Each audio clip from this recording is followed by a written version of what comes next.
call it out. Here at Derbyshire, report it by emailing to ed@derbyshirecc.com or speak to your nearest steward.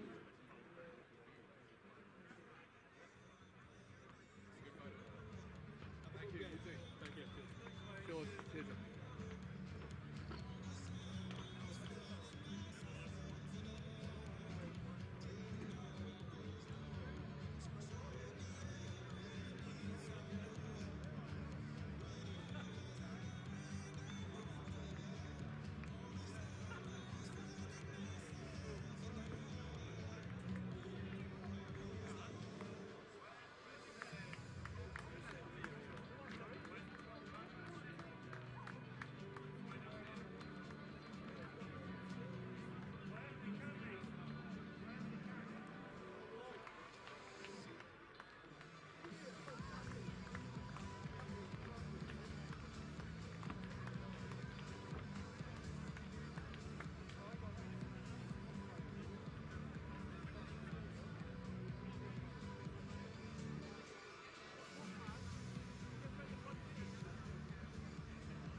So is it 25 past?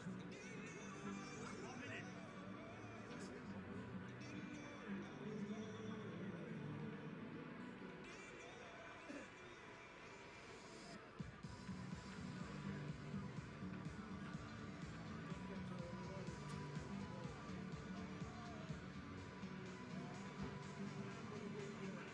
Chesterfield versus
As we get ready for the start of play, I'd like to welcome the junior cricketers from Darlingdale Cricket Club and Ashpool Cricket Club who are performing today's game.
forget the magnificent RL50 win for Yorkshire here last year in a game reduced to 10 overs each.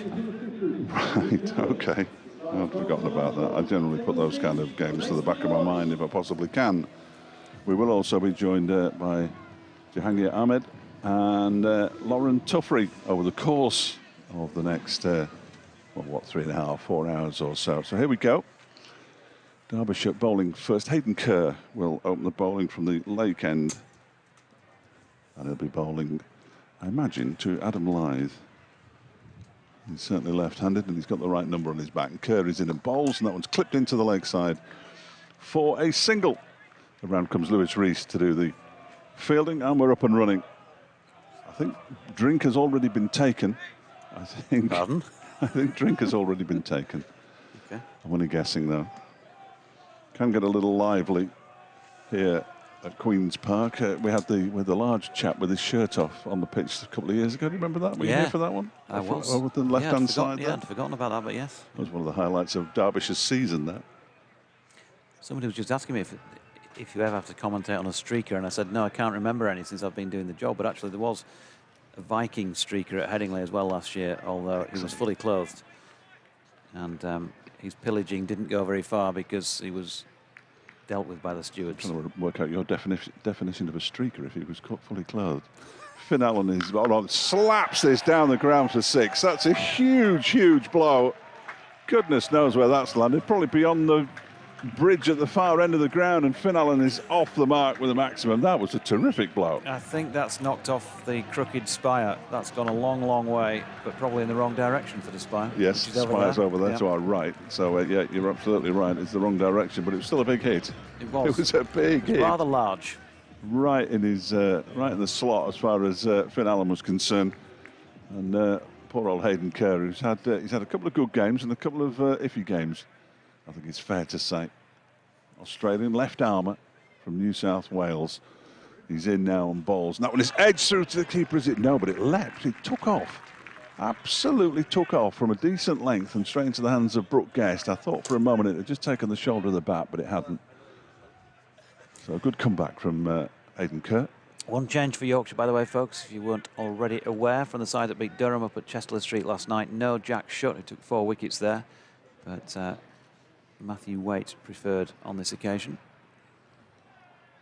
Sides were packed with spinners in the recent 4-day game here against Middlesex, as Kerr is in again, and that one is a horrible, horrible hoik into the leg side. George Scrimshaw comes around from short fine leg to do the fielding. Single taken. 8 without loss in the first. It was trying to get it over the net, wasn't it, at the far end again there? But he was trying to get it into the burger bar on the bank. I'm glad you can tell what's happening out there, because it's not easy, is it, from ground level? It's not. It's not. You get used to it. But I'd say I've already had 3 days here. So is that to get the best car parking spot? Yes. Yes. Terrific win for Derbyshire. Hayden Kerr is in the bowls to Lythe, who launches this out into the leg side. The field is interested, but not interested enough, because that ball has sailed over the boundary again. And it's 6 more, this time to Adam Lythe. Trying to see who the fielder is out there. It's Matty McKiernan, who just for a moment looked interested. That's the longer boundary, certainly, towards the scoreboard away to our right. 14 without loss, both batsmen on 7. Yeah, now Adam Lythe, interestingly, as I know you'll find it, against right-arm fast-medium bowling, has a strike rate of 173.2. Against what? Right arm. Well, he's a left-armer. And against left-arm fast-medium bowling, he's got a strike rate of 150 exactly. And in power play cricket, he's got a strike rate of 160. Well, he's a good batsman. He should be playing for England still, but I've argued that many times with people on air. Dropped far too quickly by England back in the day. Kerr is in again, bowls, and that one is always tries to guide it down to a very fine third man. And as a result, it goes through to Brooke Guest. There were 2 dot balls in that over that went for 14. 14 off the first to Yorkshire, therefore 14 without loss. Obviously. And Sam Connors is going to bowl the first over from the pavilion end. Interestingly, and I say interestingly, advisedly, doesn't often bowl the first over. Quite often it's been Mark Watt who's bowled over number 2, the left armour from Scotland. spinner, the 25-yard man, as we like to call him. So shall we have a look at why Sam Connors may be You've got bowling this, yeah, over number 2 here? Yeah, go on. Has he got a stonking record when bowling over number 2? We'll tell you in a moment when my thing updates. He's not even on the sheet for over number 2. Excellent. So he's never bowled over number 2. I told you it was unusual. It may be, but that was just off the top of my head. He has bowled over number 2, and he's in the red. He's gone for 13 and over in 2 matches bowling over number 2. Yeah, that's perhaps why I've tried to put it at the back of my mind, but anyway, off you go. Thank you very much. Connors having a little skip. 59 on his back, goes short first up, and an attempted pull by Finn Allen. Doesn't quite get anything on it, and so Brooke Guest cleans up. So dot to start, which is always a positive when you're the bowling side. There's been 3 dot balls in the first 7, and yet it's 14 without loss. It's like virtually everybody's inside the circle. You can't identify the people who are outside it because they're mingled in with the crowd. Deep backward square leg, I can see. Here's Connors then, and that's levered up in the air by Finn Allen. It's going to go for 6 runs over third man. Would you believe it? That was aimed for somewhere like the top of Fletcher's head, and it's ended up going the opposite end of the ground, but so much power underneath it. Bottom of the bat as well, wasn't it? It's carried the boundary. Can't do much about that, can you really? Can't do much about that as a bowler. You've just got to suck it up and get back to the top of your mark and go again, and I'm sure that's what Shan Masood will be telling Sam Connors. Don't worry too much about that. 20 without loss. Allen 13 already. With a little bit of streakiness about it. Connors in again, short of length, and Allen tries to work it to leg side now. Then it could be a run out here if it's a direct hit. Would have gone surely. He was called through by Adam Lyth. It's a leg by Madsen. 21 without loss. With the throw. Didn't miss by much. We could see how close it was to the stumps, but we couldn't see whether Finn Allen was in or not. Basically, we were clueless as to what was going on, Fletch. Well, that's my general state, in all honesty. So being at Chesterfield doesn't really make it much worse. So this is the ideal venue for me, because everybody is now clueless. You're taller than I, though, so you've got a more elevated position. You're about 3 or 4 inches. The eye line must be 3 or 4 inches higher, so much easier for you. Adam Lyth just takes his scarf for the first time to Connors, and Connors bowling from the end at which we are, the pavilion end. Lyth steps away to leg, opens up the offside and bangs that up to mid-off for 1. It's not a great ground, is it, to bat first here? Statistically, only 33% of matches have been won by the side batting first at this venue. Nice. Nice. Average winning score when batting first is 165. And surprisingly, average winning score when batting second is 168. I've no idea what that means. No, I've no idea what it means. It means nothing to me. I've never seen a man look less impressed with look less the pushing of less statistics. plussed. Connors. Oh, then slower Yorker attempt, I think this one was, and Allen, he's just got so much, just such a good eye. It's not a great shot in terms of if you were looking at that on a coaching video, but he's pulled it way around back with a square leg and he's got 4 runs. He's just able to adapt to a ball whose pace he realises is different to what he first thought. Well, it's in mid-air and get it away for some runs. So 17 to him, 26 without loss. T20 shot, isn't it? T20 shot. These things happen. These things happen. I'm just looking at your rotor. It's going to be tricky around overs 10 and 11, isn't it? When we double change. Swap. We'll cope with that with professionals. Okay. Connor in, and this one is pulled a long way. That has gone 3/4 of the way up whatever tree it is down the far corner of the ground for 6 runs, and that was a proper thoroughbred cricket stroke. 23 now to Finn Allen after just 2 overs, and Yorkshire 32 without loss. There were 18, I believe, scored from that one. Well, interesting. There's a slight discrepancy in the number of runs around. I think it's 31, not 32. But you double check for me, Jonathan, which would mean 17 off that over. Big difference between 17 and 18. that over. A 6, a leg by, a 4 and a 6. A couple of dots, which is... It was a single. It was a leg by. Single up to here as well, up to mid-on. You're absolutely right. They haven't got that on this. Wow. That's poor, isn't it? You're right. 32 without loss. I don't know why I doubted you. The box of balls has been brought out because well, they're not getting that one back. I think it's a beech tree. There's rain in the air as well at the moment. You can just see the flecks falling. I thought it was love. Love is in the air. Everywhere I look around. Every sight and every sound. It's going to be Mark Watt for the first time this afternoon from the Lake End at 32 without loss. They've decided to tell the 2 Derbyshire players who've gone looking for the ball not to bother anymore because they've got another one. You've got 3 bowlers here who are all in their 50s. Much like myself, yeah, numbers, yeah, feeling. yeah, 59, 51 and 50. Is that right? Is he 50? Hayden Kerr, yeah, he is.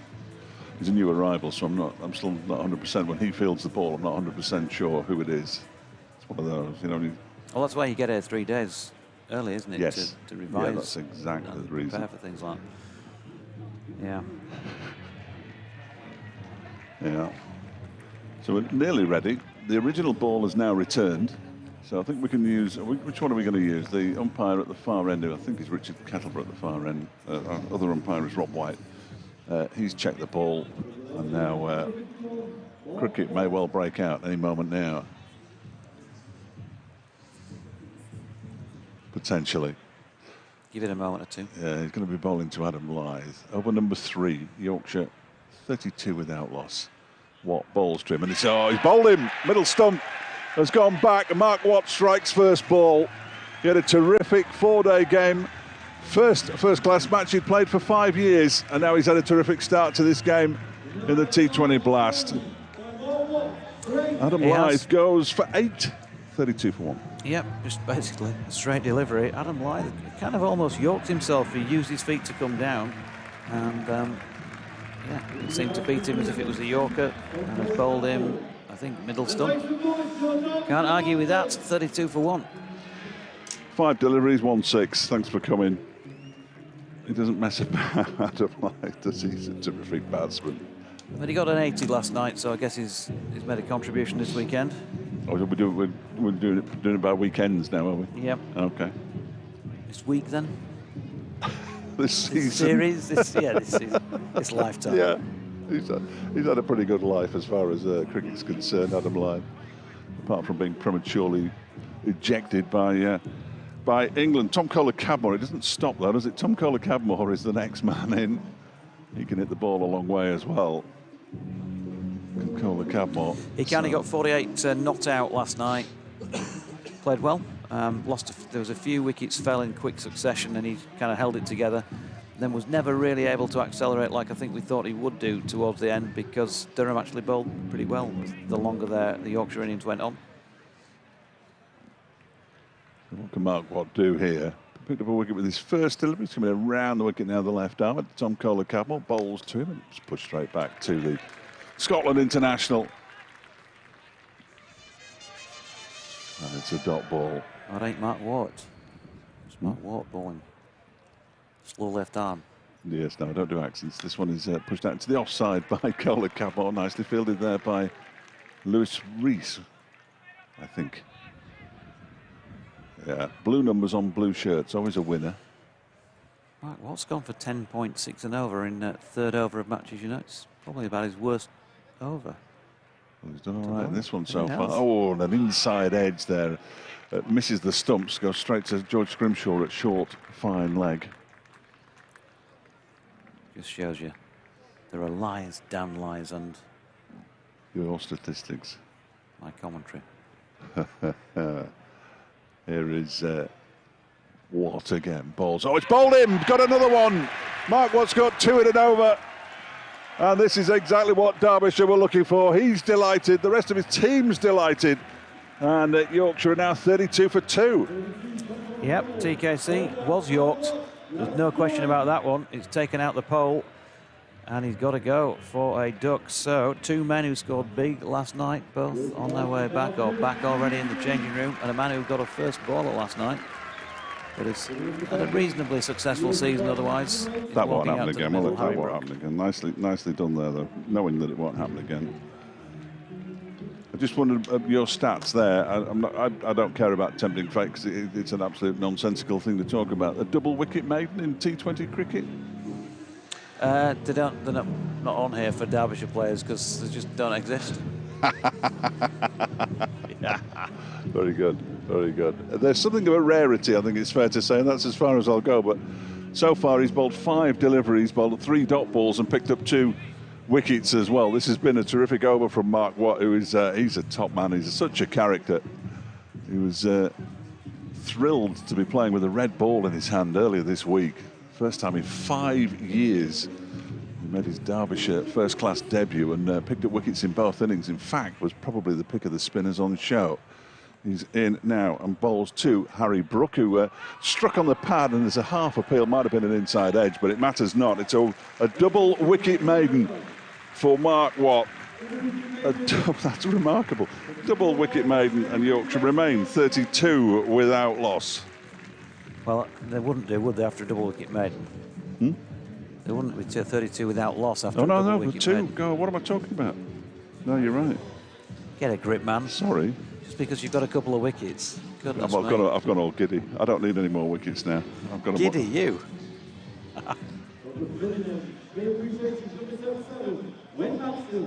Wayne Madsen then from the pavilion end for over number 4 here, after which I'll vacate and leave it to Lauren. We'll have to drag Lauren in. Where is she?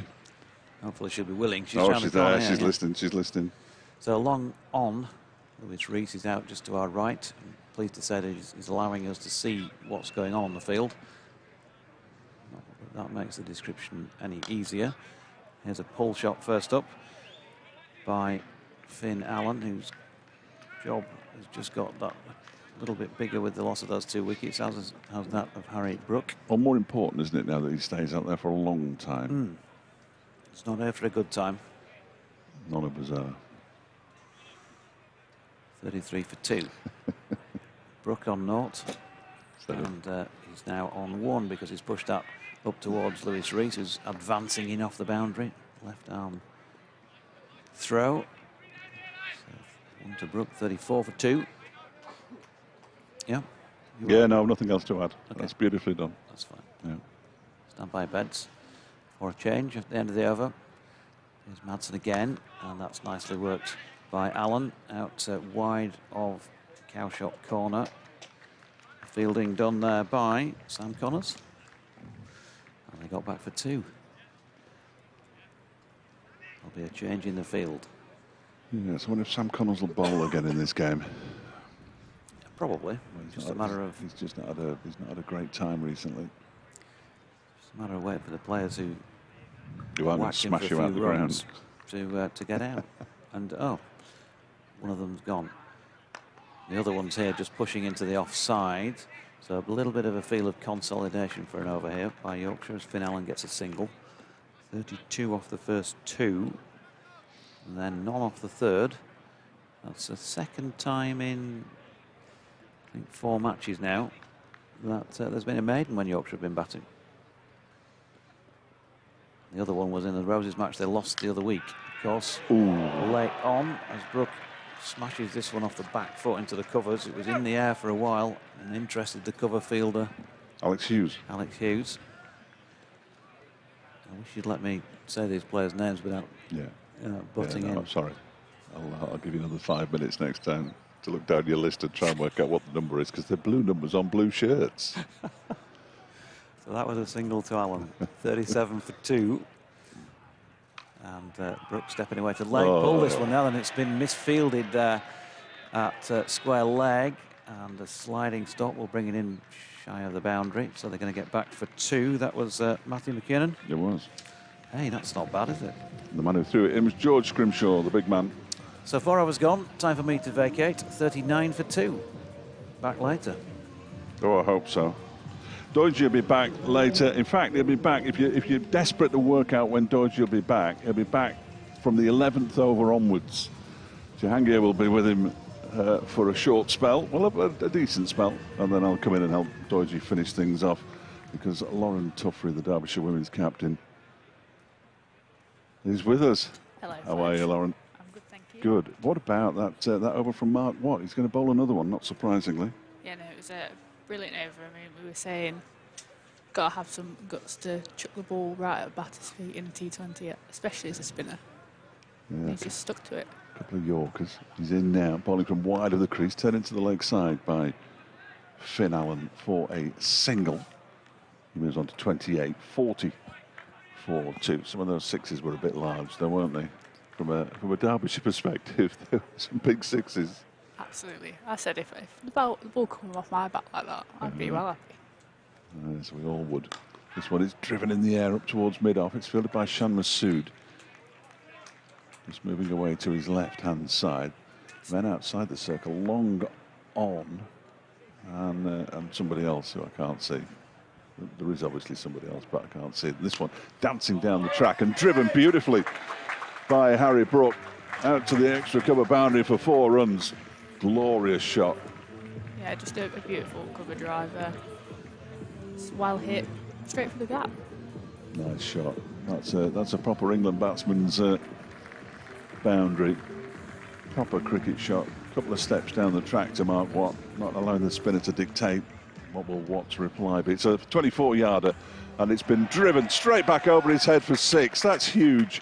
Halfway up the netting at the far end of the ground that prevents the ball from going in towards the lake. That didn't fool Harry Brook at all, the 24-yarder. And he has moved with that 6 up to 13 now. It's 50 up for Yorkshire, 50 for 2. Yeah, he couldn't get away with that one, Watt. It normally works, we see it work all the time, and this time he's just sort of almost predicted it maybe and thought, no, you're going the distance today. He's also bowling successive overs. I know he bowled one delivery to Harry Brook, but tricky to bowl successive. He's fired this one, and it's in the air out into the long on area where Wayne Madsen does the fielding. It didn't reach Madsen. I think it's Madsen. It looks like it is Madsen. He's an awful long way away. They all sort of blend into the crowd, don't they? Here, don't yeah, they? It's really tricky. It's a good job the ball's white, otherwise I don't think we would be playing. It's not dark, but it's a little gloomy as this next delivery is on the legs, and it's clipped into the leg side by Finn Allen. He's run 1 and 1. Oh dear, there's another misfield down there. This time Leas de Ploy fails to pick up the ball, and they come back for a second, and that's disappointing. End of the over, 53 for 2. Which means there were 14 runs off that over, so after a couple of quiet overs, back into double figures again for Yorkshire. 53 for 2 with 1 over of power play to go, but those 2 wickets crucial for Derbyshire in just slowing down that Yorkshire run rate. Yeah, and I think that's what we always said, that's what makes the difference, is those wickets in the power play. But I think it was the right move to have Watt bowl second over. It's just not paid off in this case for Derbyshire. We'll see more spin now. This will be the 4th successive over of spin. Matty McKiernan with his leggies. He's going to bowl from the pavilion end. Wayne Madsen, who was fielding all the way in the far. I can see him quite clearly now because he's about 20 yards away from me. He's gone from long on to long on. He must be absolutely delighted, and that's why he's having a drink taken to him by Anuj Dal. Can feel that. I did that the other week. It's horrible. Get a push bike and just ride around the perimeter. Here's McKiernan then, bowling to Harry Brook, and Brook gets a full toss and drives it up to Shan Masood for a single. Masood just juggles with the ball on the edge of the 30-yard circle at mid-off. I think they just need to sort of remember about fielding on the outfield. Like, it's a good outfield, but there is odd parts that sort of pop up, and you always sort of see that at most grounds. It's sort of caught them by surprise a little bit, I think, here. 54 for 2. Here comes McKiernan again. This one is driven straight back down the ground over his head for 6. Halfway up the steps of the pavilion, away to our left-hand side.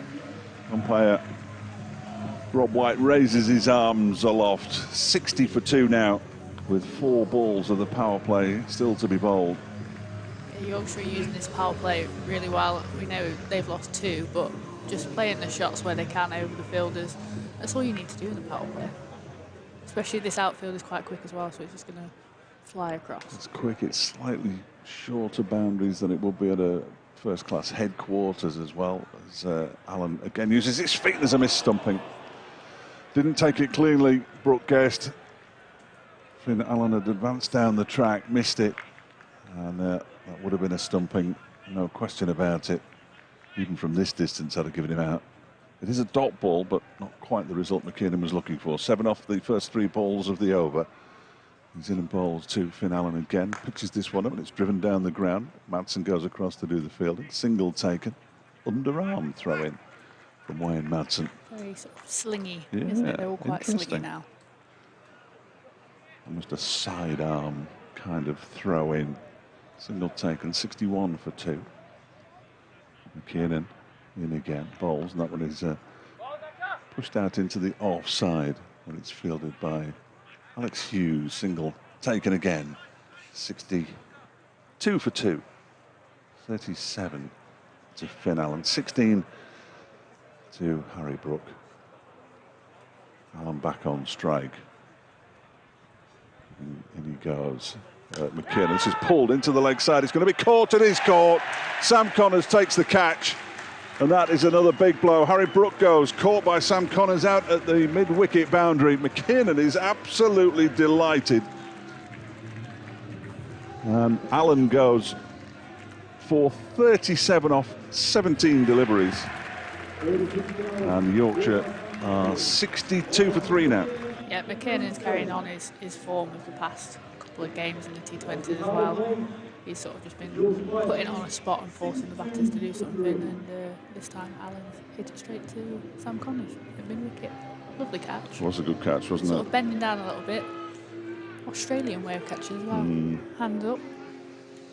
Yes, I'm not sure I approve entirely of that, but we're going to do something clever in a minute. And when I say clever, I mean ridiculous. So I'm going to put the other set of headphones on so I can hear what's happening back at base, but keep talking into this microphone so that we can carry on. And I'll be able to hear you. I can hear you and I can hear what's happening at base. It's very clever.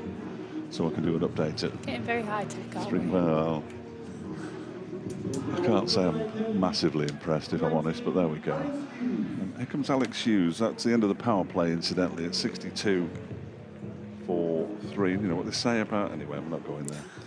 3 wickets down in the power play. I don't know who says it. Well, somebody does say it. Somebody must have said it, because I've heard it, so somebody must have said it. I think this is good. We said last time we watched them play that the partnership of McKiernan and Hughes was important. It was. Hughes is in, bowls, hides the ball as he comes into bowl, and then just runs his fingers over it, I'm sure. All the way out, the ball goes to long on. Shadab Khan, the new batsman, incidentally, joining Harry Brooke, who's just picked up that single to move on to 17. Shadab Khan, who was deep in conversation with Mickey Arthur earlier, 5 years today since Pakistan won the ICC trophy. This one is played by Shadab Khan out towards Sam Connors, out on the cover boundary. They go through for a single. 64 for 3. Scoreboard's quick, computer slightly slower. I've got absolutely no idea what's happening. Unsurprisingly. Here comes Hughes again from the leg, Ken, and that's pushed straight forward. So I thought it was straight back to him, but it wasn't quite. And Brooke picks up another single down to long on. Yeah, this is a good start from Hughes. It's just sort of ticking along, but not going big, which is what you need. Yeah. Especially if McKiernan bowls the next over. I'd be surprised if he didn't. Well, Big George hasn't bowled yet. Hughes is in. That one's turned into the leg side. In off the boundary comes Mark Watt. Another single to Shadab Khan, who moves on to 2. 66 for 3.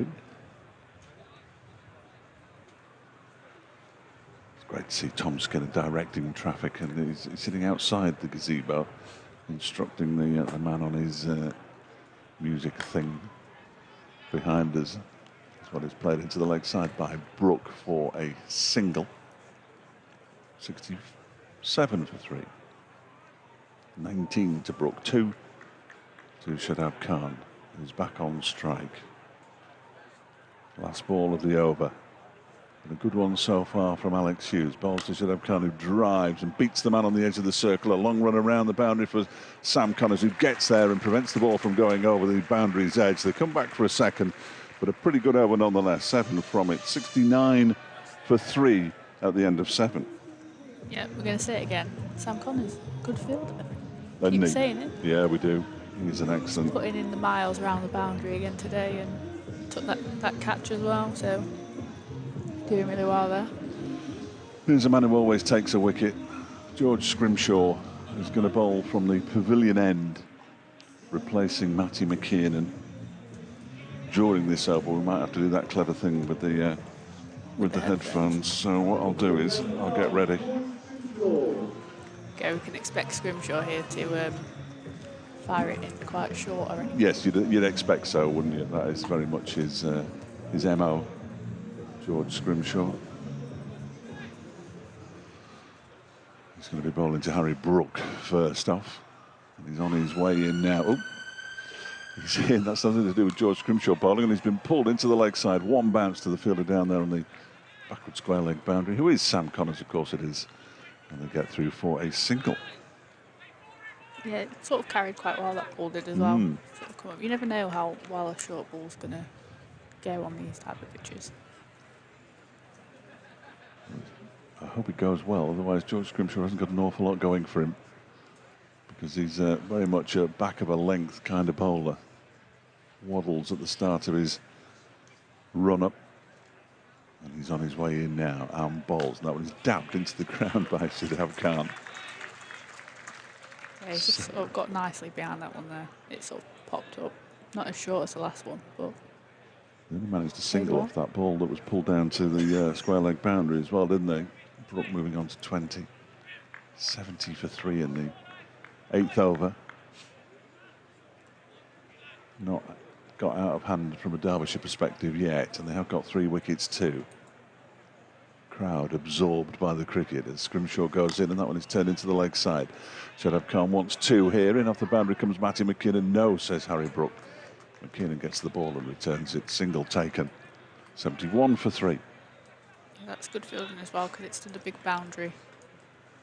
So on the leg side at the moment, it is the larger boundary, so it's a bit more coverage for the fielders.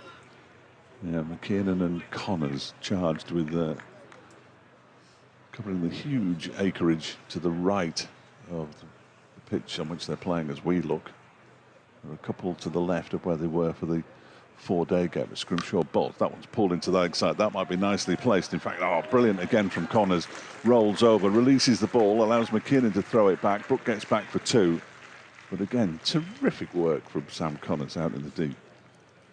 Yeah, he's done well though. He's obviously had to palm it off in the end, but with how quick the outfield here is, he's got to really get his skates on to get there. 73 for 3. Waits at the top of his mark, Scrimshaw. Harry Brook sets off. No, he doesn't. Harry Brook's waiting. Scrimshaw sets off, and that's guided down to third man. There's a dive down there, but he can't get there. The fielder in the far, far, far distance, who is Mark Watt, can't get there. Returns it left-handed in the boundary. First boundary in quite a while for Yorkshire, who move up to 77 for 3 now.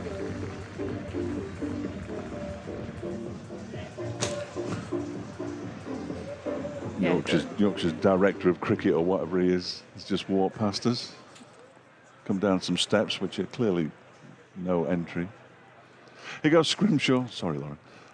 This one is pushed down the ground and hits the stumps, and he's no, there's no wicket. There's no wicket. Calm down, everybody. Nobody touched it. I think that's the last ball of the over as well. It is 77 for 3 now. So 8 off that one. They're just reining things back a little bit here, Derbyshire, which of course they needed to do. Yeah, Derbyshire needed to sort of, after that quick fire of boundaries at the start, sort of pull it back, and obviously 3 wickets lost. It's helped in that sense as well. So I think if they just keep them under wraps and not be afraid to bowl their areas, I think they'll be all right. Absolutely. You can still hear me, can't you? Not through my headphones. Oh, no, because I've got to press that. There we go. It would have been better if I'd pressed that in the first place. This is the more bizarre way of broadcast as Alex Hughes begins a new over. That one is pushed out into the offside. Oh, there's a shot at the stumps and it's gone all the way for overthrows. They get 5 in the end for that, I think. Did they go for a single in the first place? I'm not entirely certain. Shadab Khan was on strike, so they didn't. I think it's just 4. 4 runs. Update coming up for listeners on BBC Radio Derby FM as I turn around. Slightly bizarre way of doing it this now. I've got to make sure I'm talking to the microphone as well. Alex Hughes bowls, and that's an inside edge onto the pads of Shadab Khan. And there is no run. 30 seconds away from an update. It's very exciting. Never done one like this before. I've got to make sure. Well, no, I don't. I don't need to do anything with that. Hughes is in again, bowls, and that one is driven out into the offside by Shadab Khan. It's going to go all the way for 4, I think. Yes, it is. There's a slide in the far distance, but unfortunately couldn't actually rein it in, Lewis Rees. And it's 4 more. Yorkshire move on to 85 for 3 now. Yeah, they've just been helped along in this over by those overthrows as well. So I think Derbyshire just need to sort of get their heads back on, I think, in this over. Hughes is in again, and that one's pushed out into the offside by Shadab Khan. They've gone through for a single. McKinnon turns it in, returns it rather, and they do get through for a single. 86 for 3.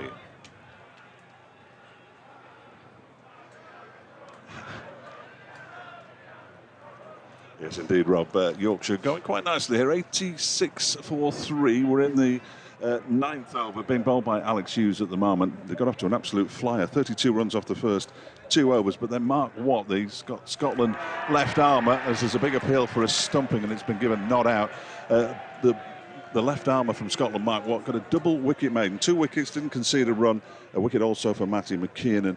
After Finn Allen looked like he was going to wreak all sorts of havoc. 37 from 17 balls. Good catch by Sam Connors out in the deep. Harry Brook, the England man, is on 26. Shadab Khan is on 14. And Yorkshire in the 9th over at 86 for 3. Here comes Alex Hughes in from the lake end. Balls, oh, that's driven straight down the ground. I think it's going to be over the man at long on. It is. It's gone over the sight screen as well, all the way for 6. A disappointing end to the over from Alex Hughes. 92 for 3 after 9. Yeah, they'll be disappointed with that. Derbyshire will be. Sort of, they let 1 go through in the over as well for overthrows for 4, and then there was 2 other 4s as well in that over. So. Yeah, it's not great.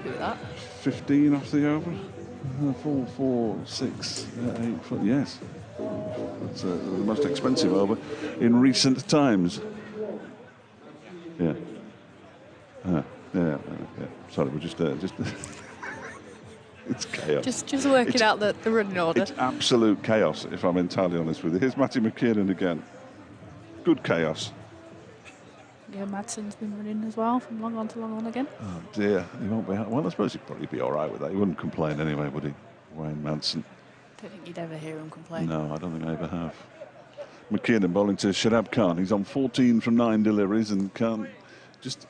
Well, he hoiks this into the leg side. They've run 1. They want a second here. Sam Connors is the fielder, hurls it in, but he can't prevent the second from being taken. He can be as good a fielder as he wants, but I don't think he was ever going to prevent the second run from being taken.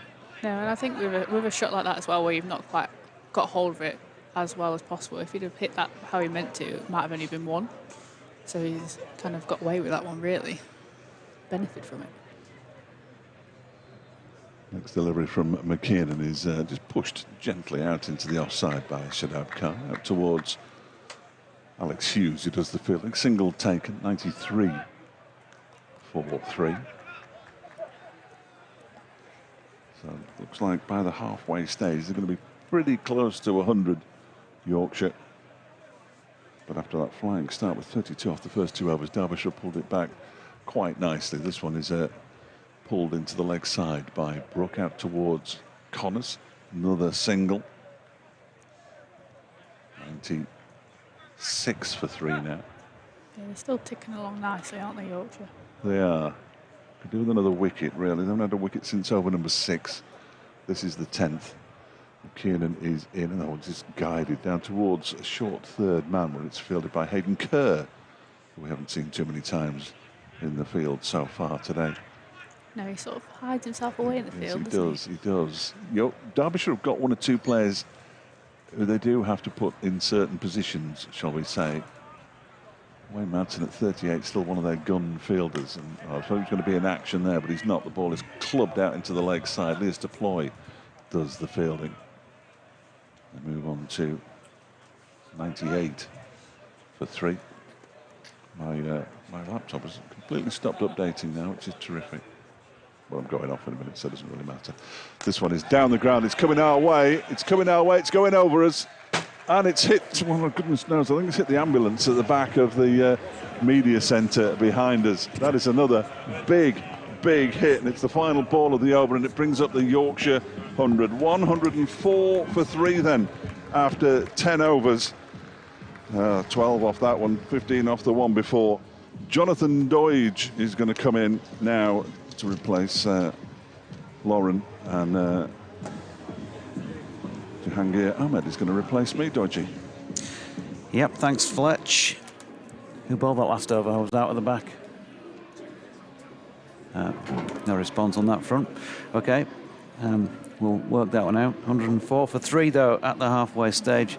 I think, given what we said about the score on this ground, 165, I think, being par score batting first, that's a pretty good first half by Yorkshire, particularly taking into account they've lost the 3 wickets and 2 players who played really well last night, cheaply as well. So it is over number 11 to be bowled here by Mark Watt, who is turned into the mid-wicket region by Harry Brook. First up for a single. Welcome, Jahangir. Doji, how are you? All right? How's it going? Good, good. It's got a little bit cold here, hasn't it? It's got a little bit cooler, yeah. Considering 28, I think, yesterday when I left the south to go up to Chesterfield Street. It's got a bit cooler up there last night. This one spits by the left-arm spinner, and Shadab just has to watch that carefully and drop it down into the offside for a single.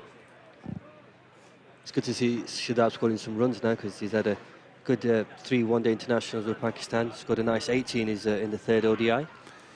Yeah, could do with a few for Yorkshire, couldn't he? Wasn't the most impressive first spell with the club. Did so before he went off for those one-day internationals as Brook worked a single. I was going to say that, Jonathan. Yeah, he's not really done anything with the bat, has he, with Yorkshire? So he's in good nick. But mind you, those dust patches in Pakistan probably make a difference. Here's Watt again, goes full toss this time, and Shadab just pings that one away. Timed it nicely down to long off for 1.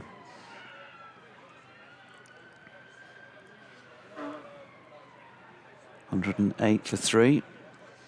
Maybe the ambulance is coming to take care of the ambulance that was hit by that 6th final ball of the previous over.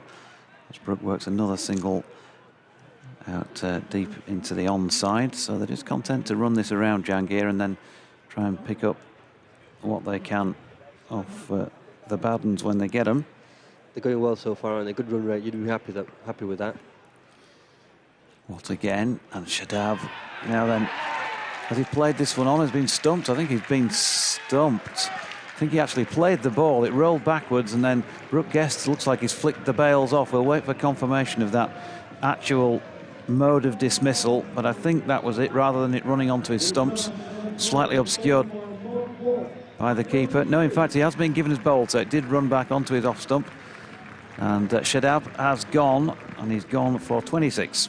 Yeah, he'd be disappointed with that. He's been very short runs for the Vikings, and some good runs good runs in Pakistan. But yeah, he'd be disappointed with that. He's walking off, and you can see how disappointed he is, because he looked settled, didn't he? You thought that if he hangs around a little bit, he could do some damage. And Shadab's one of those players that once he's in, he can hit big and he can hit long as well. And unfortunately, we've not seen that today. Still healthy partnership for them, the pair of them. 47 there. Wicket falling on the final ball, as it was, of the 11th over. So Mark Watt with 3 wickets so far. Really good effort from him. 3 for 19 from 3 overs. And he's done more than anybody from this Derbyshire Falcons side with the ball to stymie any progress for Yorkshire, but they're still making a good fist of that. And new man in is a man who's got very good memories of playing here in that RL50 game last year, Will Frayne, the fastest half-century by any Yorkshire cricketer in white ball cricket. That was just in a 10-over slog, of course. Hit the ball straight that day, pinged it onto the pavilion a few times. He's going to get his first opportunity in a moment to try and do that again, because Harry Brook has just played a single up this way to long on first up. It looks good, doesn't it, Harry Brook at the crease? Everything about him looks like an international cricketer. I think it's only a matter of time until he cements his place.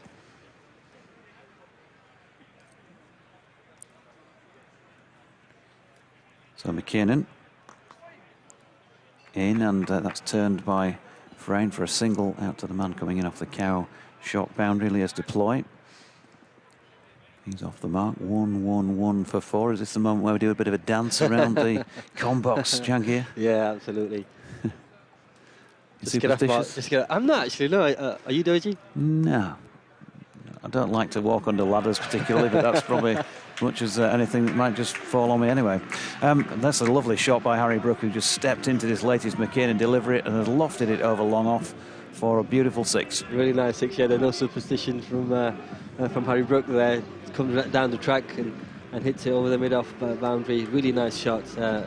Quality cricket shot there. So Brook waits. What has he got in response here? Matty McKiernan. He's dropped it shorter into the pitch, and Brook has pulled it up towards long on. Madsen doing the fielding. They're getting another 1, but with the boundary in each over. He's just kicking things on, isn't it? The previous over from what went for 5, and he took a wicket this time around. Again, it's looking more healthy for the visiting side. McKiernan in again.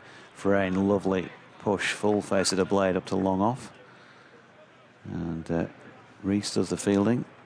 Through for a comfortable 1. Frayne on to 2. Harry Brook on 45 now.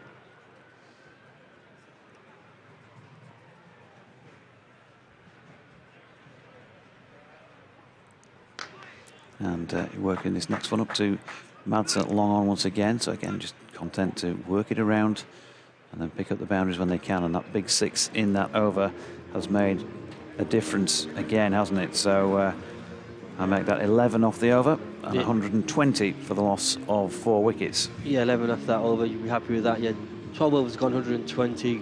Good scoring rate. Keeping up with that mark of the 7. If you've been put into bat after losing the toss, you'll be happy with that, won't you? I think Derbyshire will be a bit disappointed they're not taking many wickets and not restricted the score. I mean, they have taken wickets, but the scoring rate's been excellent from Yorkshire so far. Yeah, going well in that respect. And Adam Hughes back into the attack, and Harry Brooks got that away off a thickish outside edge down towards third man, and well, he made plenty of ground, Sam Connors, round the boundary, and to be fair to him, he's patrolled that boundary extremely well in the first half of this innings, but he's missed this one, and Harry Brooks' 4 takes him to 50. He's not down for long, is he, this season? Golden duck last night and another 50 on the board. Really good innings, that. Really good innings. Losing a couple of quick wickets, came into the crease and showed what you can do. Quality, class innings. Really good batting from the Yorkshireman. And he's had a throw on the haymaker at this one and missed it. It's bounced up off Brook Guest's pad and has been cleaned up, and no run. So Yorkshire going at, I think, it's pretty healthy rate, this, isn't it, with 8 overs remaining, given those scores I referred to on this pitch. 165, the average first innings winning score, but also to take into account is that it looks like it's playing pretty well as well. I was just going to say that, Doji. It looks like a really nice wicket, doesn't it? Consistent bounce, there's no demons in it. Nothing that's really surprises. The wicket's playing really well. It's a nice deck. Derbyshire having wiped the floor with Yorkshire at Headingley by 9 wickets in that shortened game. I've fancied the chances of chasing anything, hence putting the visitors in as Brook drives this next one along the carpet up to long off for a single. I was there, Doji. I brought the rain with me then that day. I remember you saying to me off comms that Yorkshire don't have a good record of shortened games, and that was certainly the case, but they've got 20 overs to play with today. Yeah, it's going okay. You wouldn't want to get carried away with 4 down, but 126 for 5 is healthy enough, and Will Frayne goes down the ground here and has been caught at long on by Wayne Madsen. First shot is played in anger, and he's gone for 2. Caught Madsen at long on off the bowling of Adam Hughes. So a 5th Yorkshire wicket has fallen. That's what I was saying about not getting carried away with 4 down already, because we're getting towards the back half of the innings. Still some players who can play, of course there are. Jordan Thompson, next man in, has got good memories of playing down here with the bat as well. Half century back in 2019. And he's walking out, so they've got the left-hand, right-hand combi, which might be helpful from Yorkshire's point of view. But Will Frayne walking off disappointed. He's gone for just the 2 today. Yeah, there's no power in that, Doji, was there? Just kind of a shot kind of you play for like catching practice. He just kind of guided it. I think if he's probably swung his bat through him, hit it a little bit harder, could have gone over the boundary fence, but not on this occasion.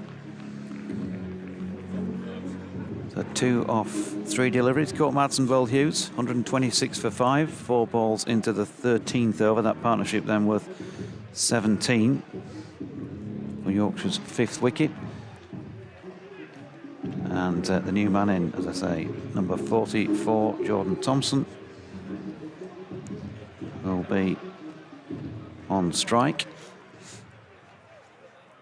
And he's set to face his first delivery here by Hughes. Is coming round the wicket, right arm round the wicket. And Thompson opens the face, runs it out into the covers, and Masood fields, and they get a single.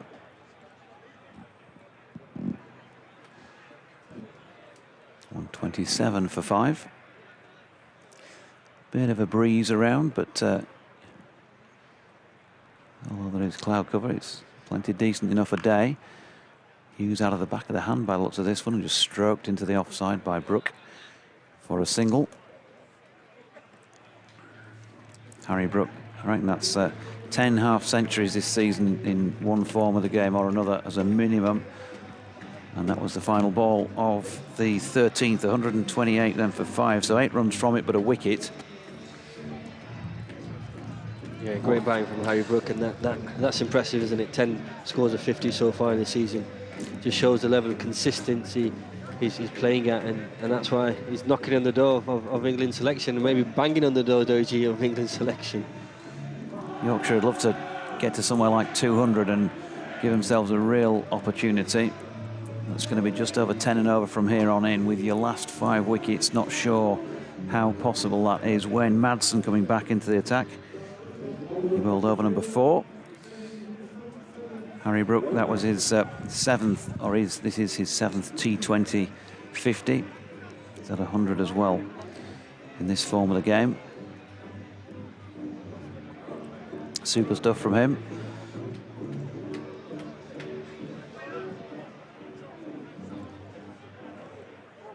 So they've sent back long on and long off as Madsen bowls here to Brook, who plays it on the deck out towards Cow Corner. In comes McKiernan to field, and they take the 1. Now Jordan Thompson has got a little bit of time here. Sometimes this season he's come in late on.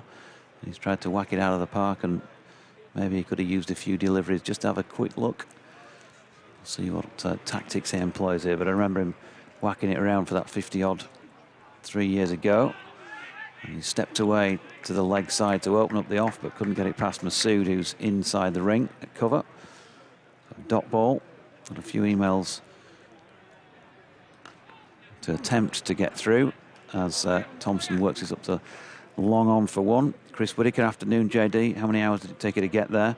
Up to double figures for the last couple of trips after yesterday's epic train. just 90 minutes today, Chris, I've got to say. Not bad. Ranking up the miles, aren't you, Doji? Yeah. Brook back on strike. Again, content to work it into the leg side. They might come back for a second here. Jordan Thompson is pretty confident of getting back and does so. Good piece of running between the wickets. Louis Rees, I think, was the man doing the fielding, it was. God, there must be something going on in the dodgy brain. I recognise that number from previous matches because I had to check afterwards to make sure I was right. Lewis Rees. Brooke working one out to Connors, who's coming in off the boundary from Cowshot corner for another single.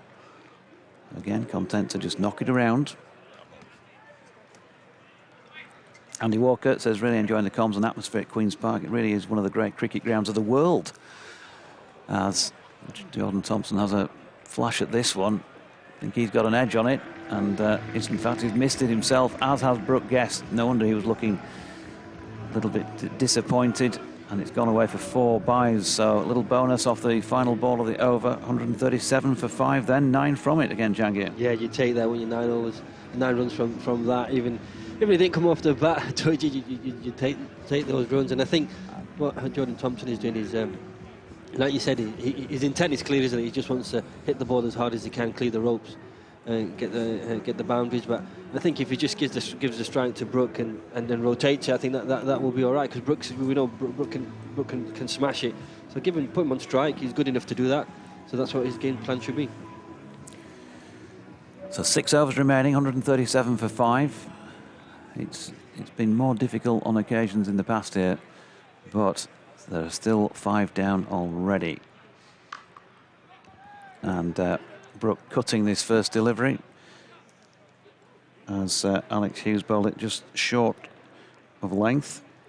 So he'll be completing the first Derbyshire bowler to complete when he's got through this set of 6. Thompson on strike. Yorkshire 138 for 5 with Brooke on 57, Jordan Thompson on 2, and Alex Hughes switching to bowl round the wicket here to the left-hander, who's got through this one. He's levered it up over backward point. It's an outside, thick outside edge. He's got away with it for a single. Andy Walker goes on. He remembers watching the West Indies in the 70s against a great Derbyshire side that included Eddie Barlow at this particular venue. Hugh Oxborough, envious of you being at Chesterfield, he says. Visited 3 seasons ago for the Champo game between Derbyshire and Northants. He loves outgrounds. Hughes in, and Harry Brooke has smashed this one away over extra cover and just maybe a yard short of the rope from being 6 there. Lovely shot. He just sat deep in the crease there, Jangir, and yeah, bang. He did. Yeah, that's what he's got to do. I think Jordan Thompson, just give him the strike. Yeah, I know Jordan Thompson's trying to hit it hard, but get Harry Brooke on strike, and that's the shot you can do. Yeah, really nice shot over that boundary. 1 bounce over the rope for 4 runs. And it was controlled as well. It wasn't a risky shot, and that's what Harry Brooke brings to the crease. Yep, you can get in touch. We'll try and get your correspondence out if we get the opportunity between deliveries. Always a bit breathless at T20 games. At Fletch Sport for the man who's back on in the non-too-distant future, at Jonathan Doidge. BBC West Yorkshire Sport at gmail.com. 143 for 5. Harry Brooke on 61. And while ever he's there, he will remain a big threat for the Derbyshire bowlers. Yorkshire would love to see him still batting at the end of the 20th. Bit of water to pass under the bridge before then, though. Hughes, good slower ball that looped up. Harry Brooke, though, he's got so much time, hasn't he? He was able to read that and play it quite comfortably out backward of point for 1. Yeah, that's the quality he has, and I think you're right. He absolutely read that coming towards him, just guided it. Didn't do anything risky. Got off strike. You can see Jordan Thompson is looking at the boundaries. I think he's eyeing that cow corner up, Doji. Yeah. Hughes round the wicket. It's a good line to bowl to Jordan Thompson, just tightening him up. He wants to free his arms. He'd love him to be bowling over the wicket at him here. Just a little bit of room outside off stump, or bowling it at his legs. But he's angling it in to the left-hander. And he beat him there. Brooke Guest tidying up. So dot ball. Hughes in again. And this time Thompson's able to step across and just punt that through the onside. It's a short arm jab. They've got back for a comfortable 2. Good running by Harry Brooke in support there. End of that over. And that is now, I reckon, 15 complete. 145 for 6. So another 8 from it. So while they're not going wild and banging 15s and 20s here, they're still scoring at more than 1 a ball off every over. It'd be interesting if, I'm pretty confident. I mean, you said 5 overs left, and 6 down, you'd want to go for that 200 mark or get close to that 200 mark, and scoreboard pressure is whatever level you play is always good. But if they can get close to that 200, Doji, I think Yorkshire will be in good position after having lost the toss and been put into bat. Yeah, so over number 16 to be bowled by George Scrimshaw. Hughes, by the way, Alex Hughes finished with 4 overs, no maiden. I'm just going to do an update for Radio Derby listeners in a moment. George Scrimshaw returns. I think it'll be in about 3 minutes' time or so, so I'll hand you back to the commentary team. Derbyshire, 7 bowlers used already. It's a good thing to have at your disposal, and it more bowlers the merrier, in the sense that if one's having an off day, you can give him a rest, or if one's proving more effective against the opposition batter, then you can keep him on. Scrimshaw down the hill from the pavilion end, and Jordan Thompson with an ugly looking pull shot there. It's gone backward of square leg. Wouldn't be his finest hour, and he's just showed us where he wanted to play it, which was somewhere in our general direction through long off.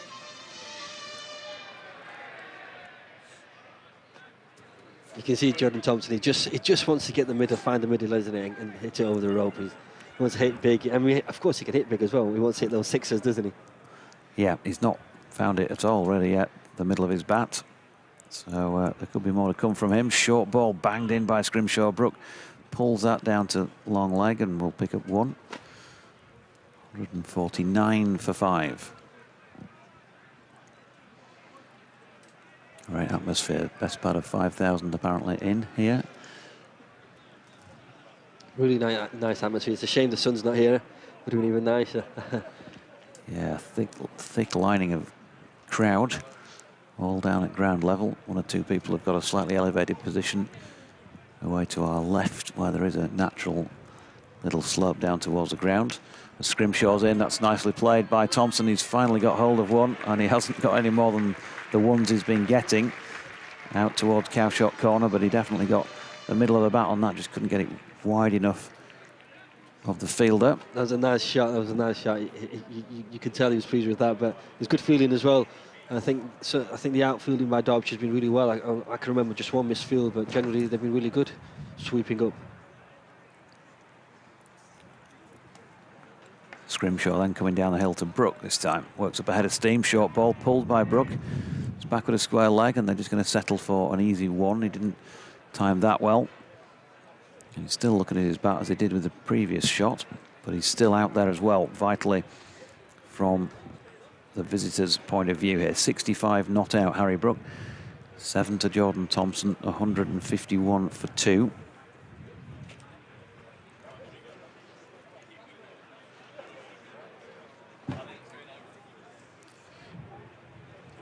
.50 up in 15.4. This should, I reckon, be the last ball of Scrimshaw's over, and Thompson steps back and gives that the haymaker, but again can't get it past the infield. So another single off that one, and Yorkshire just running it around.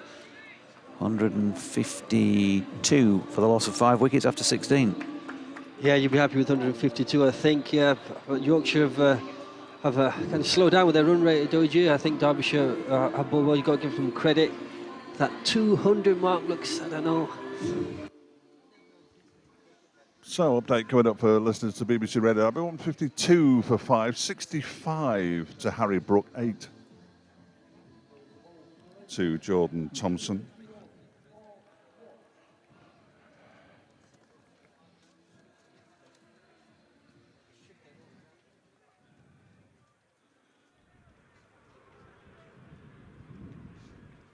No, absolutely no rain, Rob, but it's been, here we go, this is a cheesy link, it's been raining 6s. We've had 9 of them from Yorkshire, 152 for 5. One of them cleared one of the beech trees at the far end of the ground, a huge, huge blow. One of them came straight over our commentary position and smashed into the front of the St John ambulance behind us. It's put quite the dent in the bonnet. So we've had 9 6s, but Derbyshire have applied the brakes quite nicely here. 32 runs off the first 2 overs. Mark Watt has bowled beautifully.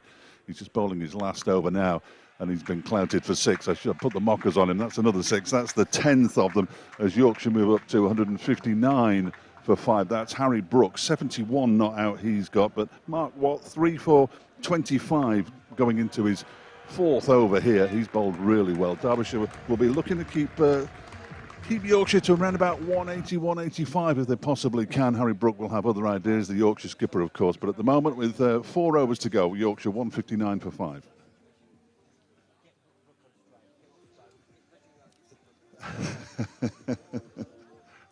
They were concerned about the bonnet. Somebody's run off with it somewhere way down Chesterfield by the looks of things. They can't find the ball. There's a lot of people over there. I wonder why they can't find the ball. I think they're waving for an umpires coming in. Harry Brook, meanwhile, is asking for a quick drink while they're looking for the artifact.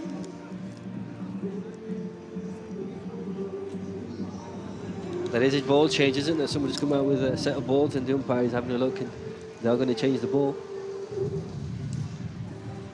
So Harry Brook, 71 here. He's faced 42 deliveries for that, 169 strike rate. 159 for 5. It's been another exceptional knock from him. 37 for Finn Allen from 17, striking at 217 earlier on. And there was only Harry Brook out of the top 4 could go with him. Shadab made 26 after we saw the back of Finn Allen, 26 off 16. Useful contribution. Just the 2 off 3 for Will Frayne. And Jordan Thompson at the moment not timing it like he can, 9 off 11, but there's still time. 4 left in this 17th over. Watt in, and nicely timed by Harry Brook as well along the deck, a square drive for a single. Brings Jordan Thompson on strike as well. I mean, he's done a job, hasn't he? He's quality cricketer. Jordan knows what he's doing, knows his game. And he's on strike now. Watt then to Thompson, gets a Yorker length delivery. We saw him bowl Tom Kohler-Cadmo with that earlier on. Mark Watt. This time Thompson watches it well and pushes it out for a single into the onside. Looked like a quicker Yorker, didn't he? He just fired it in. So here's Brook, right-handed of course, gets another full-length delivery and smashes it, but Shan Masood's out there just inside the circle at short extra cover, straight to him, no run. 9 off the over so far. Can Watt get out of it well? It's going to be a double figure over because Harry Brook's just pushed a single down to long on. And that is it, the end of the 17th. 162 for the loss of 5 wickets. So 10 from it, so 3 overs remaining. 73 to Harry Brook. 10 to Jordan Thompson. And George Scrimshaw is going to bowl over number 18. So figure-wise, Watt with an excellent contribution. 3 wickets, 4 overs, 1 maiden. I've automatically written down no maidens because that's just what you do in T20 cricket on score sheets. 4 overs, 1 maiden, 3 for 29. Excellent effort from him. Scrimshaw in from the pavilion end. Bowls to Harry Brook, who just cuts it away out to the point boundary. Leas deployed as the fielding. Single taken. Hello. Hello. 163 for 5. I thought you were going to admonish me again there. Have we met? Some time ago, it seems, but there was no point in Jahangir coming off for that over and then me going away and doing an update, was there really? In a previous life, I think. Yes. Excuse me. Here's Scrimshaw. Gloomy at Chesterfield. Scrimshaw is in and bowls. Oh, how's he got that there? Does it come off his head or what? There's a shot at the stumps as well. Well, that was absolutely bizarre. Jordan Thompson was trying to pull that into the leg side. I think it's come off his helmet after it hit his bat because he's going to have to be checked out here, as is the way these days. The physio is scrabbling around for his bag next to us. I think he'd be okay. A lot of the pace from the Scrimshaw delivery would have been taken off the ball by the bat, but it's still going to clonk him. What does he get it throughout, Scrimshaw? Well, he reckons he bowls in the 90s. It looks fairly sharp. He is sharp. Back of a length bowler. Yeah. But of course, even on TV games, there are no clocks there this year. You know, No. the guns. So he was a bit disappointed when he played in a TV game, because he was sure. I asked him how quick he thought he was bowling. He said, I think I'm getting it through at 90, 92, something like that. And I said, well, I wouldn't be surprised, because it looked pretty sharp from where I was sitting. And in his youth, he was certainly bowling that quick when he was at Worcestershire. Well, I wouldn't believe everything you see on television, because they reckon that Sky's gun is about 4 miles per hour quicker than reality. Is it? Okay. Something And one like of the IPL's even worse, isn't it? Because they have the 150 kilometre an hour delivery, which clearly isn't, and the 37-yard boundaries. But it's just what the eye tells you, and it does get there pretty sharp. It looks quick, doesn't it? It looks quick. So you just said, you know, I would have thought he's 86, 7, or possibly more. That sort of, which is sharp enough. Quick. Sharp enough, isn't it? But the interesting thing is that, sadly, I say interesting, his body just isn't quite up to playing 4-day cricket at the moment. I know how it feels. Yeah, well, so mine's not up to playing T20. 164 for 5, incidentally, as all the checks are being completed out in the middle on Jordan Thompson. He's moved on to 11. Mine struggles on Cricket Manager on a computer. On the computer.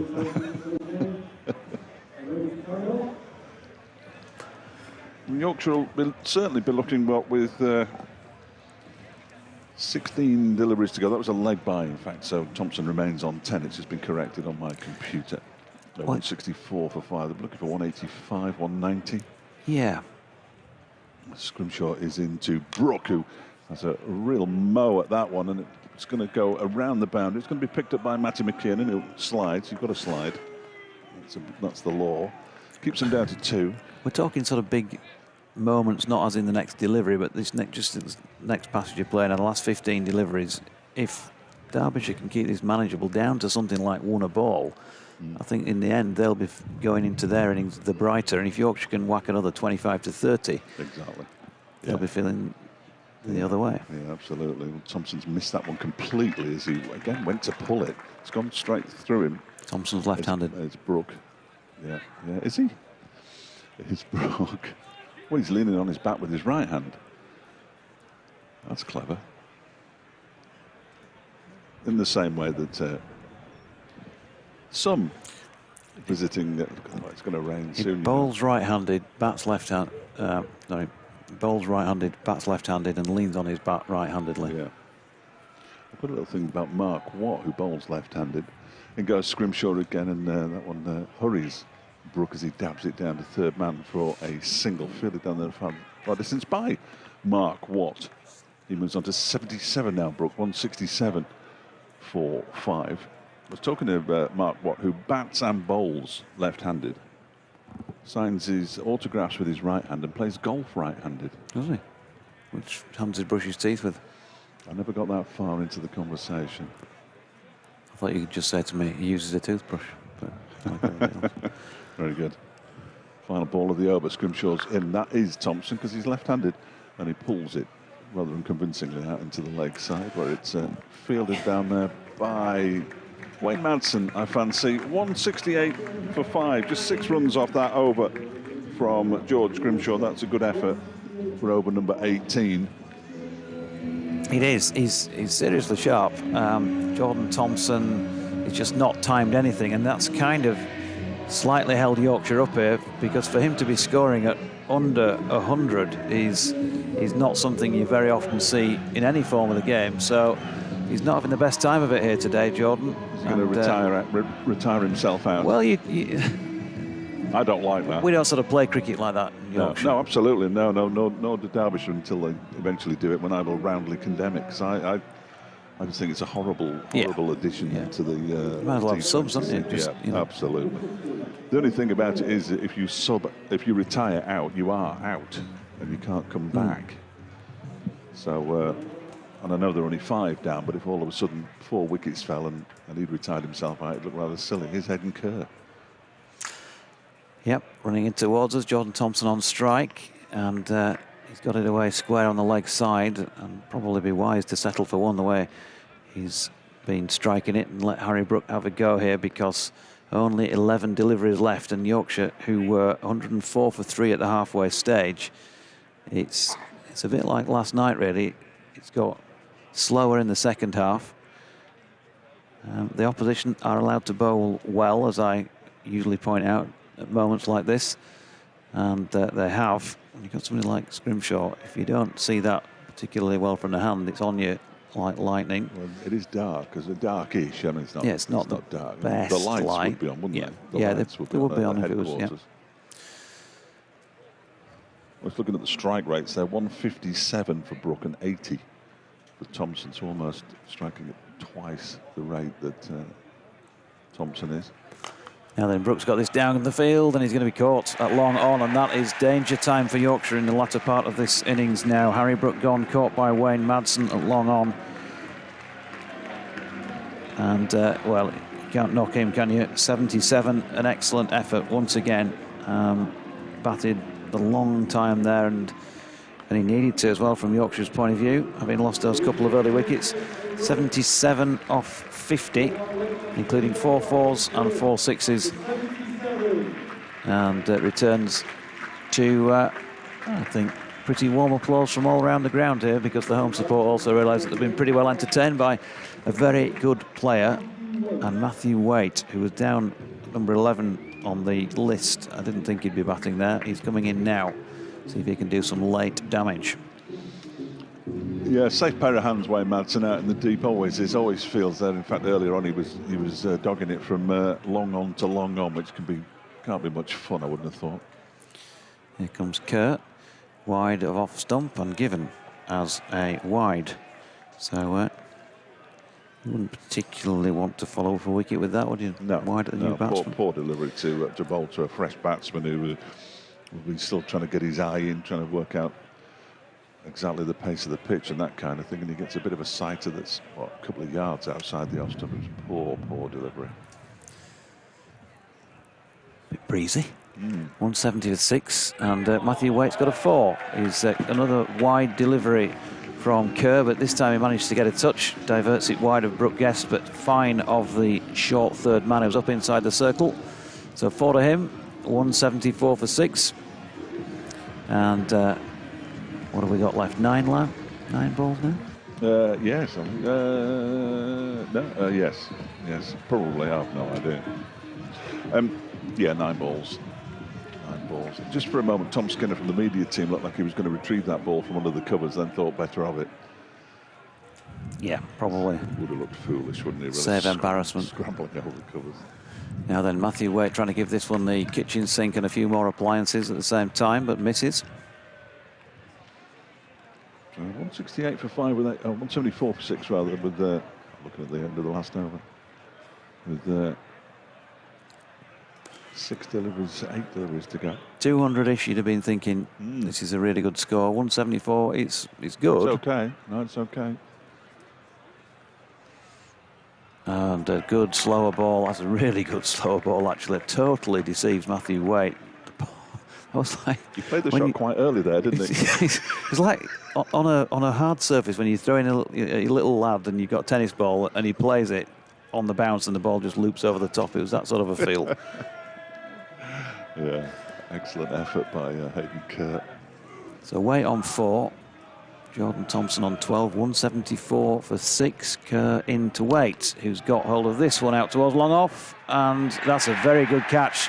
The ball dying on him as he came in from the boundary edge, and Lewis Rees is the man, and Matthew Waite hasn't lasted long either for just the 4. And it's not so much the losing wickets at this stage, because they've still got a few left and just 1 over to go, but it's more that it's a dot ball.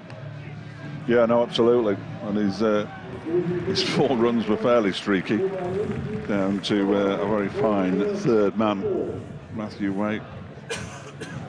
Another good catch in the deep. Lewis Rees tumbling. I think it was Lewis Rees.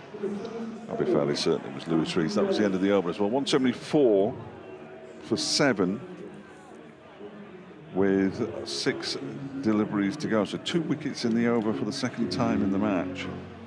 The Derbyshire bowlers, and just 6 runs off each of the last 2 overs and George Scrimshaw's previous over, and now he's going to bowl the final over. This is the big man, 6 foot plenty, 6'7", 6'8", George Scrimshaw from Burton upon Trent.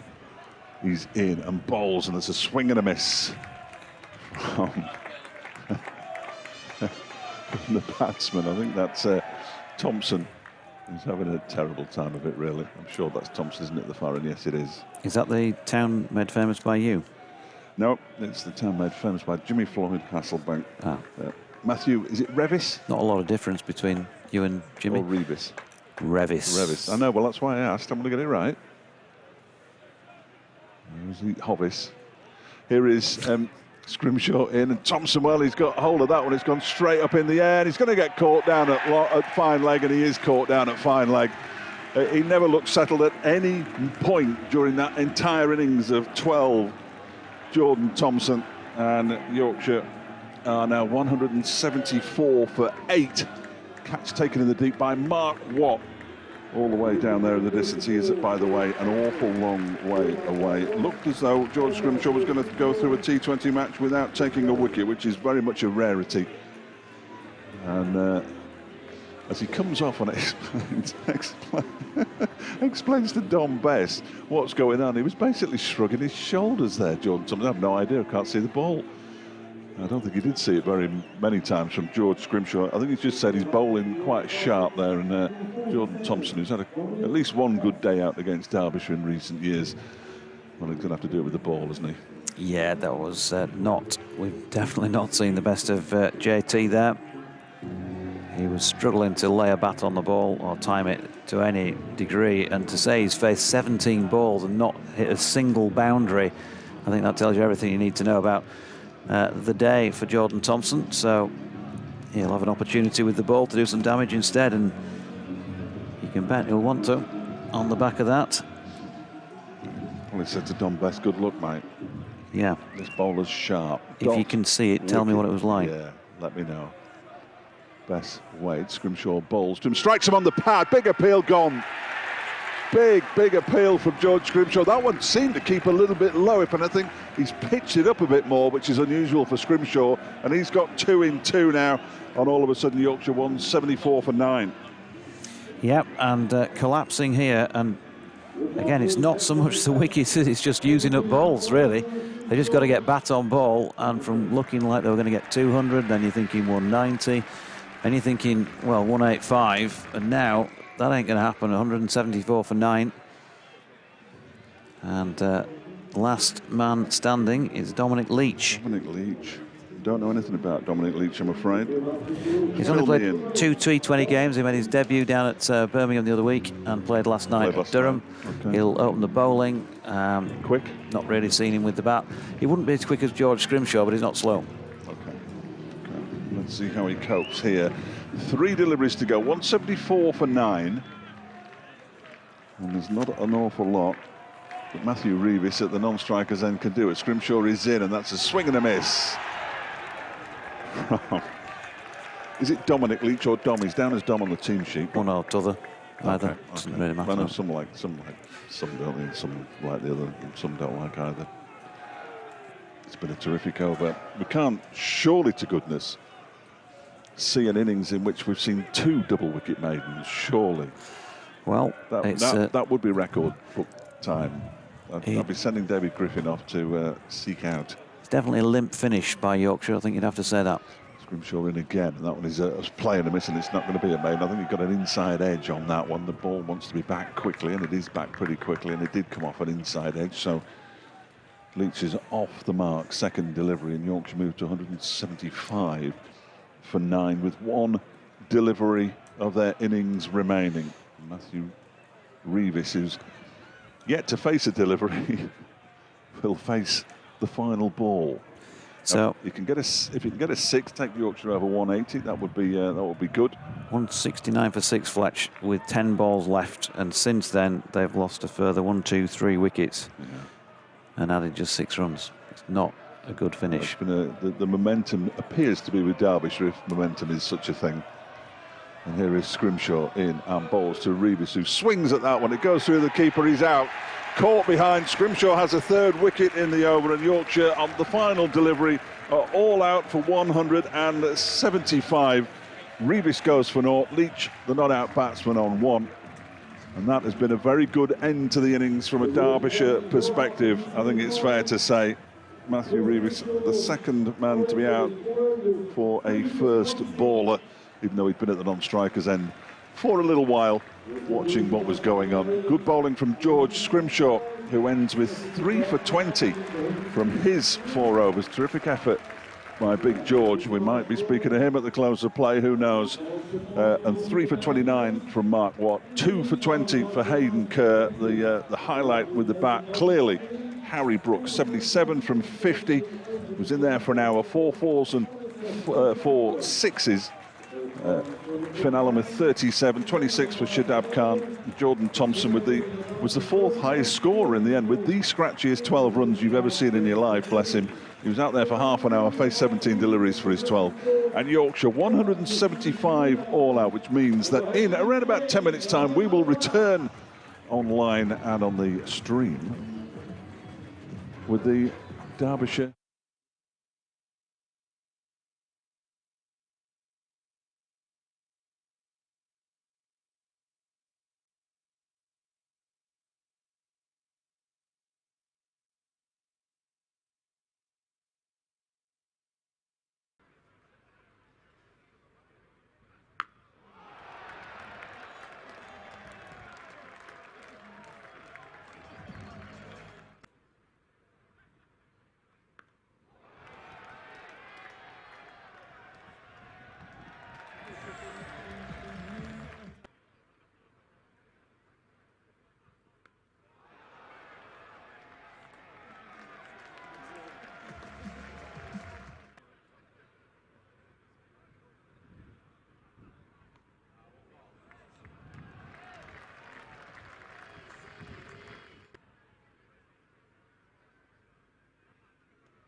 good news. Apparently the Shelley Church End Cricket Club are on tour here. They've got their 11th man for their game tomorrow, Sheffield. So David and the lads, all the best for tomorrow.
So I'd like to once again say thank you to our Thompson sponsors, the companies, the sponsor, and Cora for their continued support. And today's festival match sponsors BRM Solicitors, a leading law firm with offices in Chesterfield and Sheffield, and to Chesterfield Borough Council for all their support. And of course, thank you all in this packed week for your support. And don't forget there'll also be post-match signing sessions with Derbyshire players immediately after the match on the outfield in front of the pavilion.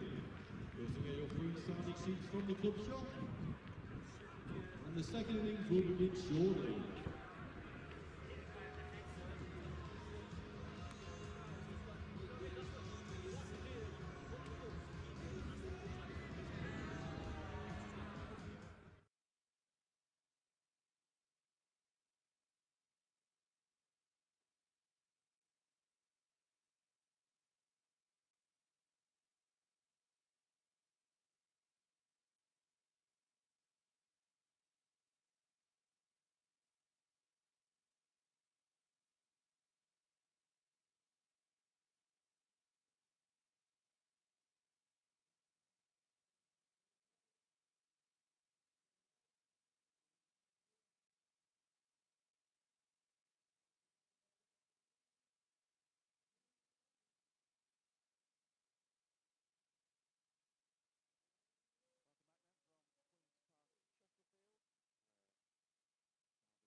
So, update coming up for listeners to BBC Radio Derby before we rejoin Jonathan Doige on commentary.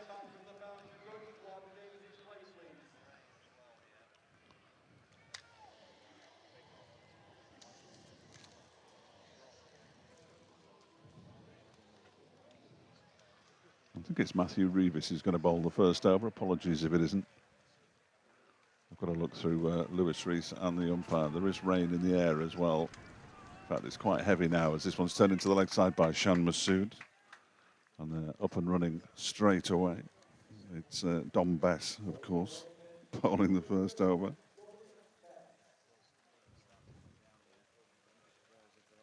But this rain feels like it's getting heavier and might be set in for a while.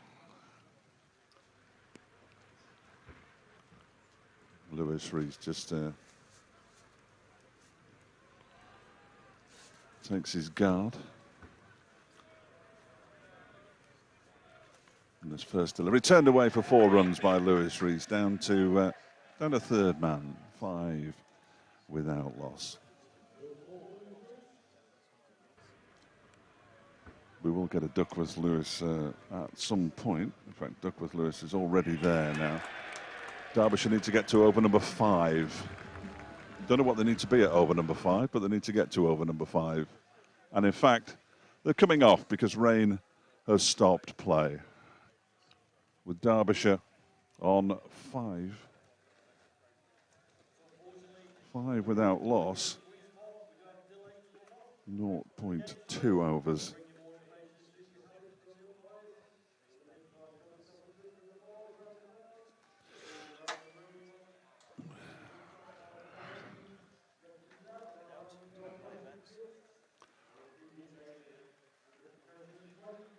Yeah, it's just started raining, I'm afraid, here, Rob, and that's a real shame because Derbyshire have got themselves into a terrific position. Yorkshire bowled out for 176 off the final ball of their 20 overs. Harry Brook made 77, Finn Allen 37. Not many contributions from anywhere else, in all honesty. George Scrimshaw, terrific bowling, 3 for 20 from the big man. And Mark Watt, the left-arm spinner, 3 for 29. 2 for 20 from Hayden Kerr, and 1 each for Matty McKinnon and Alex Hughes. We've just had 2 deliveries of Derbyshire's response and their chase of 176. A 4 from Lewis Rees and a single to Shan Masood. They're 5 without loss after 2 deliveries, but it's raining and we just hope it goes away. Once we get to 5 overs, we will have a match and then it'll be down to Duckworth Lewis.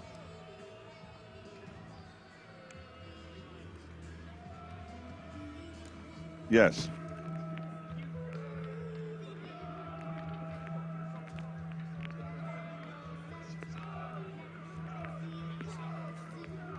Oh, okay, I'll check them, but yeah, absolutely. And I've been online a couple of times because I had one message saying, "Oh, we can't get you online," but it was there.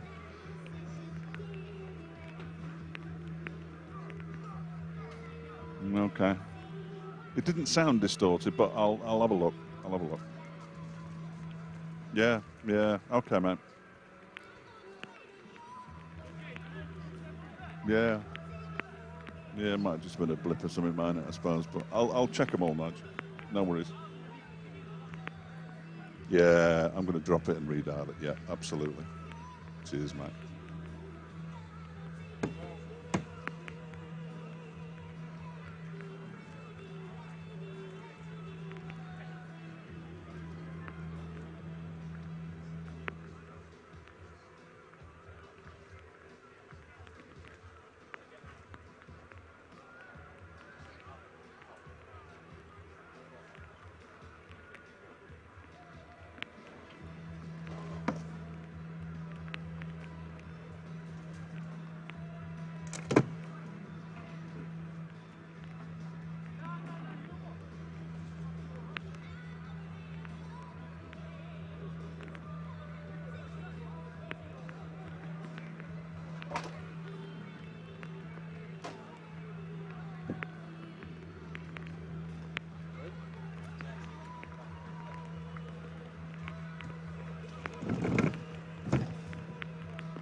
Okay, so we have the rapid results. So just check your tickets. The first prize for £250 goes to ticket number 3399. That is 3399. That's the first prize ticket for £250. The second prize, ticket number 1976. That's the England vs Australia Headingley 1981 commemorative Royal Albert Plate.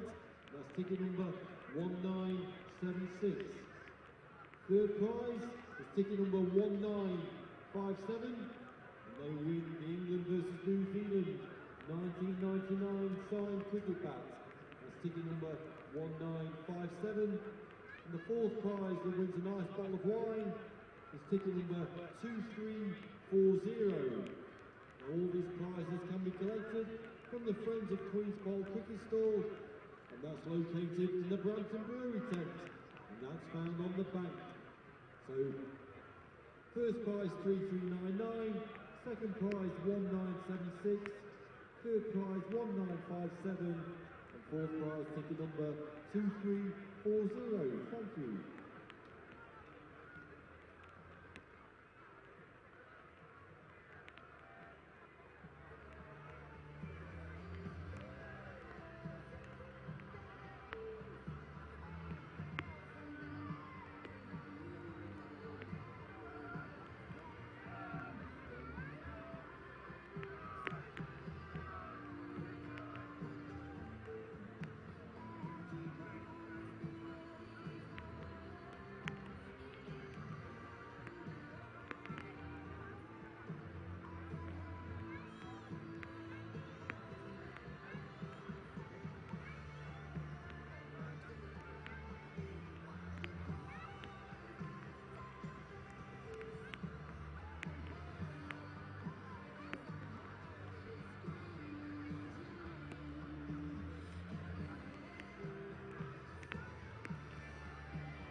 As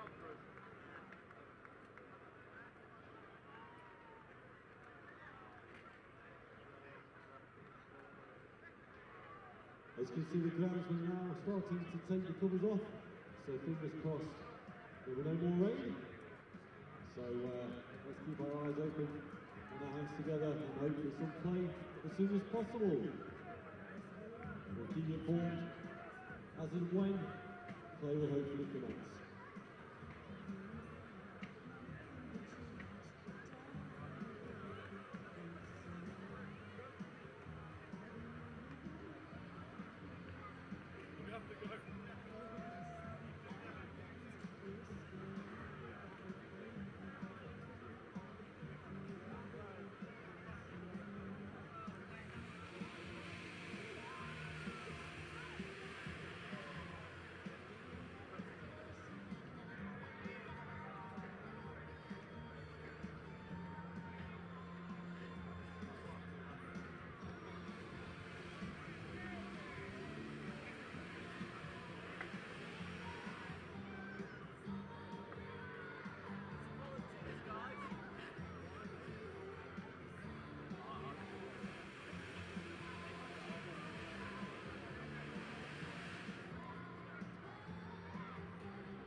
So just a quick update from the umpires.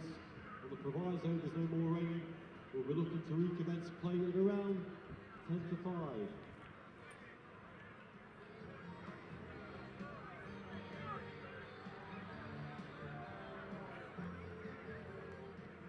And at the moment, there'll be no overs lost. So hopefully we shall have a full innings of Derbyshire Falcons.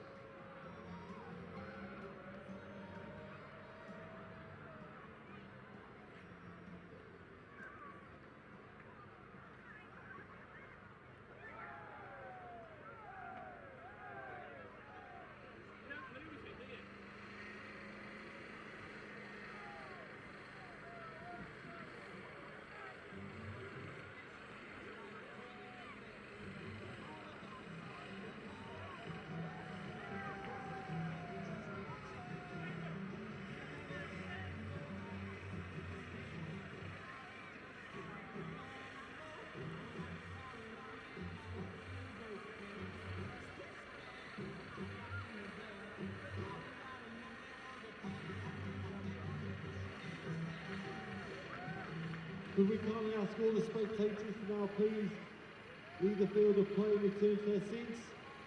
As the groundsmen get the ground ready for action, we kindly return to your seats, that'll be much appreciated. Thank you.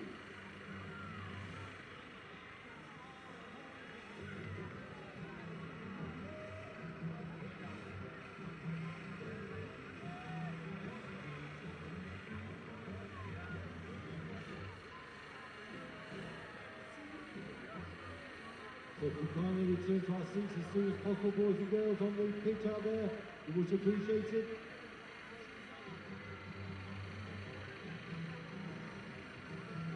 We'll be taking all the covers off shortly.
So I'll just show those raffle results again. So the ticket number for the first prize for £250 was ticket number 3399. The second prize, which is England v Australia, Headingley 1981, United Royal Albert Plate, was ticket number 1976. The third prize, which was England vs New Zealand 1999 signed ticket back, was ticket number 1957. And the fourth prize, which is a nice bottle of wine, is ticket number 2340. All these prizes can be collected from the Friends of the Queen's Park Fitness Stall, and that's located at the Brampton Brewery tent, which can be found on the back.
just a reminder, when the proviso the rain stays away, we'll be looking to recommence play around 10 to 5. And so far, we are not losing any overs. So 4 second innings will be taking place when the Derbyshire Falcons chase down the Yorkshire Vikings to hit the magic 176 to win the game. Hopefully we'll find out.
Unfortunately, Cindy comes in now, coming back on again.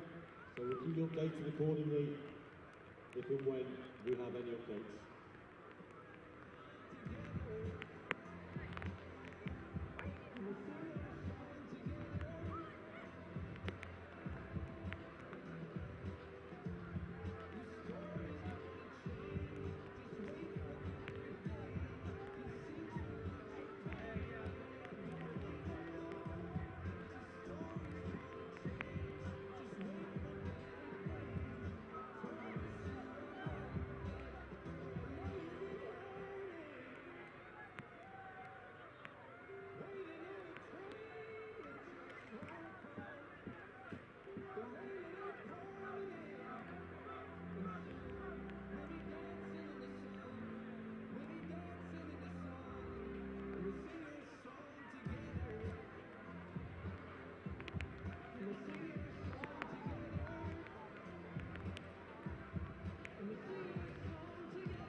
Okay, so you see the clubs are now coming off again.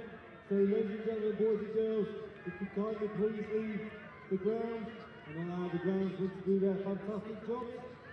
And hopefully, fingers crossed, we'll get some play very shortly. So please leave the ground as soon as possible, please, so we can clear all the covers. The sooner we do this, hopefully the sooner play can resume.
Okay, so the latest update, ladies and gentlemen, we're looking to do a 5:30 start. It will be a 14 over innings, and the target set for the Derbyshire Falcons will be 136. So 5:30 start, 14 over innings, with the target revised 136. So fingers crossed, we get some T20 Blast action very shortly.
So just a reminder, we're looking to recommence play for 5:30. It's a revised 14 over innings. Derbyshire Falcons have been set 136 to win the game.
So as you can see, the covers are coming back on, ladies and gentlemen, boys and girls. So keep you updated accordingly. As soon as we know anything, you'll be the first to know.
Okay, ladies and gentlemen, boys and girls, if you could please leave the playing area. The players are going to come back out and have a quick warm-up. Hopefully we'll have some information for you as soon as possible regarding when we restart and the target that's been revised. So please leave the ground accordingly to allow the groundsmen to do their jobs and the players to warm up. Thank you very much.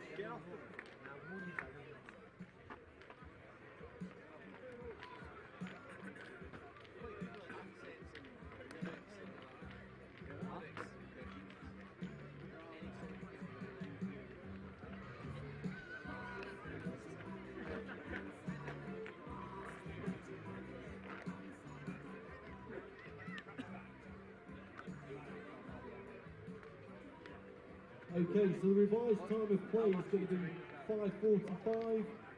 Revised target is 105 to win in 10 overs.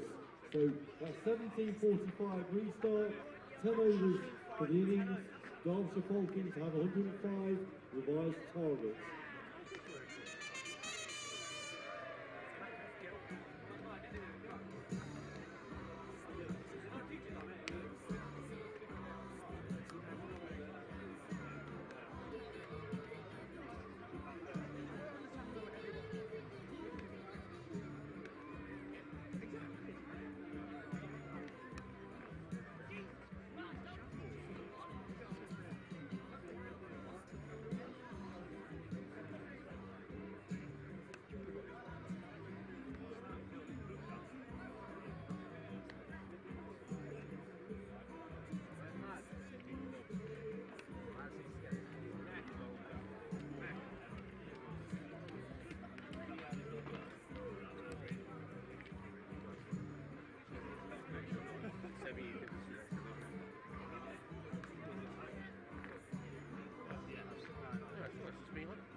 Yeah, no, then you're in. But even not watching it. Yeah, you can see. 3, and 4. You're in the hotel. Surely you're doing the 3, and 4. Tomorrow you're doing it.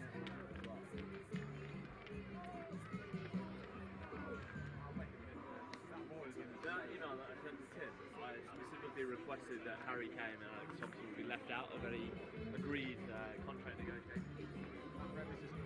That's discrimination. It's a shame, man. It's a shame. Stevie needs to wear a shorter jumper there. That's like a dress, mate. Yeah, it's a dress. I reckon any smaller though, like if you got a medium, it would be like the right length, but like you just got to get it. You just got to get it altered. Just get it like taken up. Do you know Taylor? I do know Taylor. Yeah. I don't. Send him to your tailor. Yeah. Black butterfly tailoring.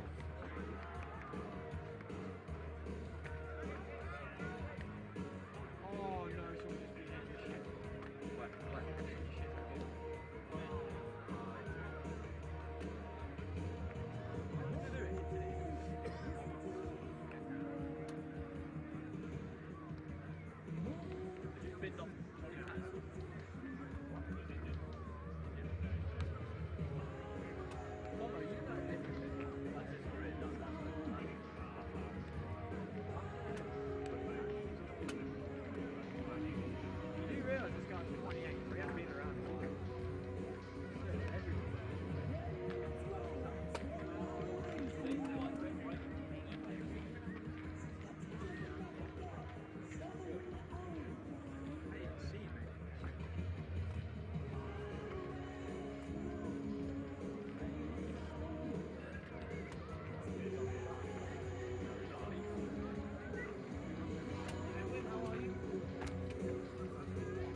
He wasn't small, he wasn't big.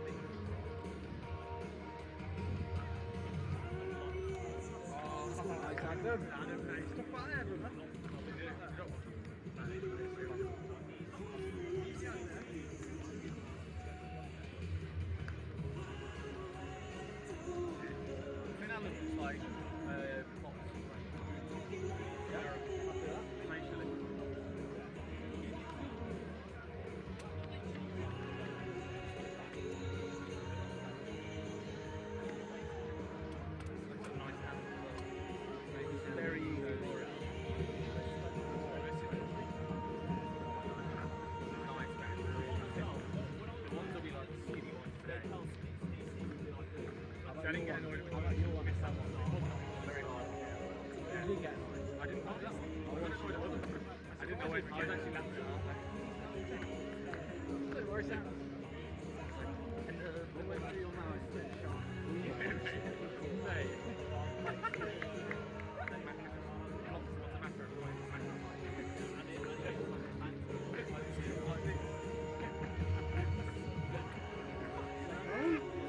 What?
Okay, so here we go. Please welcome back onto the pitch the Yorkshire Vikings and the Derbyshire Falcons opening pair of Shan Masood and Lewis Rees. So continue for the weekend will be Dom Bess. And remember, it's revised total 10 overs, 105 to win.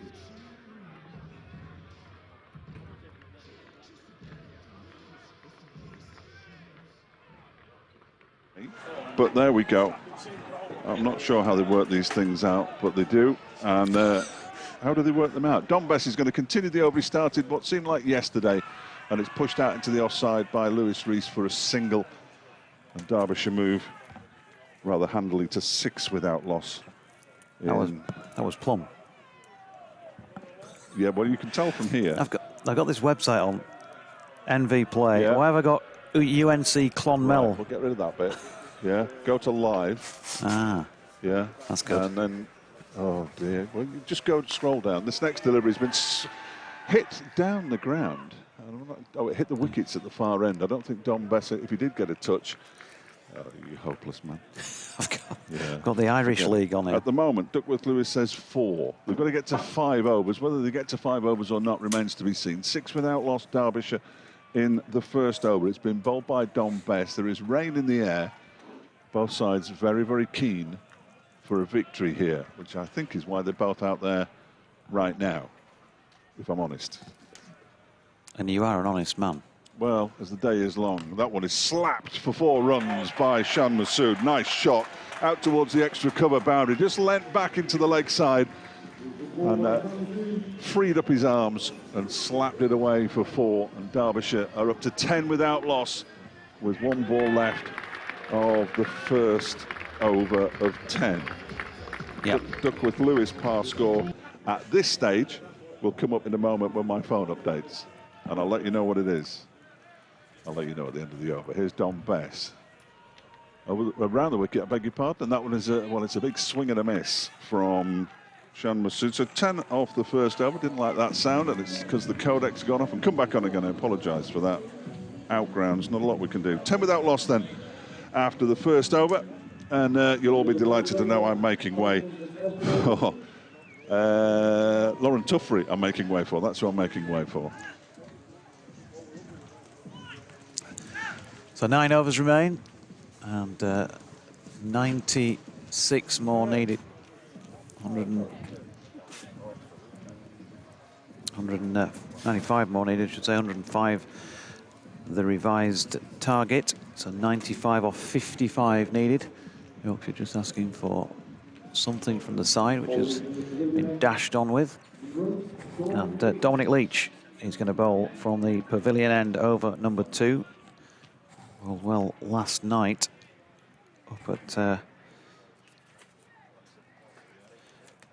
the Riverside with 3 overs, 1 for 17. Here he is, right arm and fast, and that has been scooped for 6. That is an excellent shot. Superb shot by Lewis Rees. And Derbyshire already flying at 16 without loss. It felt like this was the way it might go. Lauren, in a revised short game. Yeah, I think Rees that's one of his shots he likes to go to as well. So I think they're just going to try and take the game to Yorkshire here, and that's what they've got to do with the target set as well.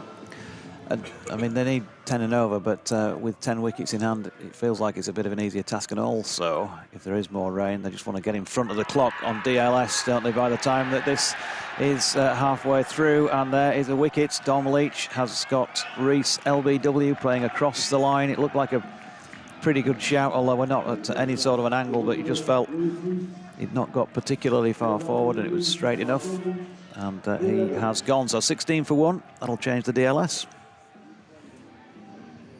Yeah, I think Rees has tried to take it to the bowler there and he just got it completely wrong and played it across the line. It's what Yorkshire need at this point. They need a couple of wickets to make that DLS score go up. 16 for 1 after 1.2. And new man in is Wayne Madsen then. Yeah, Wayne Madsen wouldn't normally come in during the power play, but obviously you need this type of shots at this point as well, so I think this is a good decision from Derbyshire.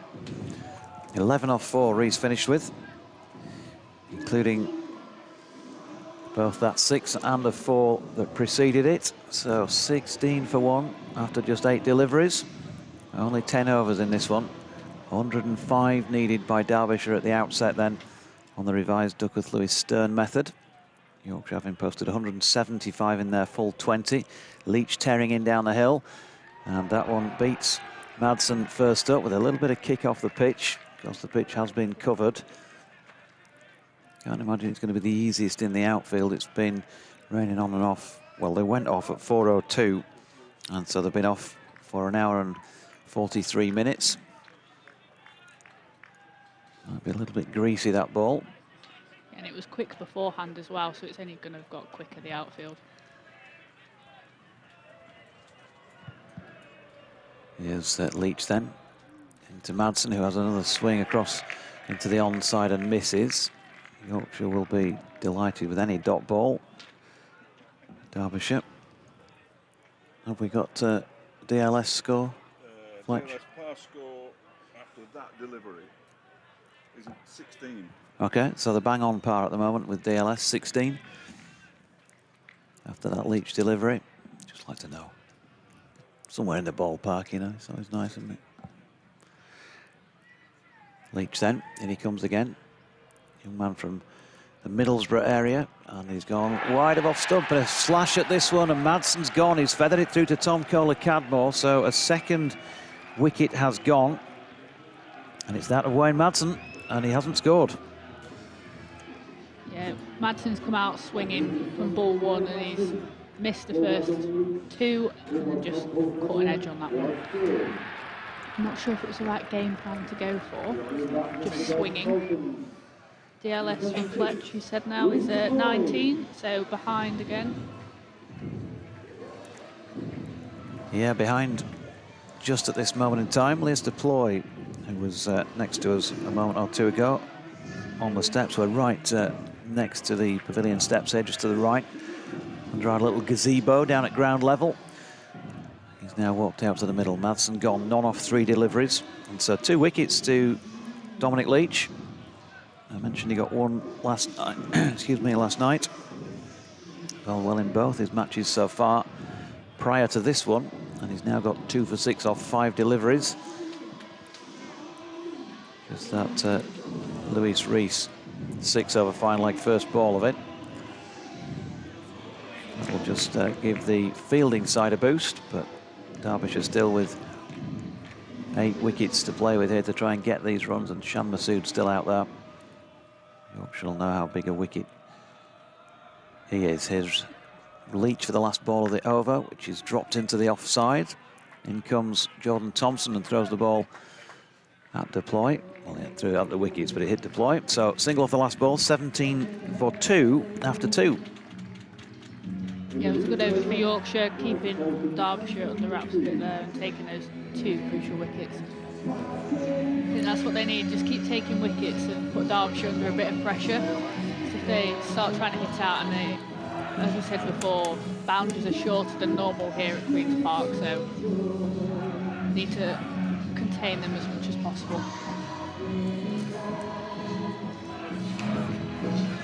So, what are we going to see next? We're going to see Matthew Revis, by the looks of things, coming on at the far end of the ground. Revis. DLS par score is 21 currently.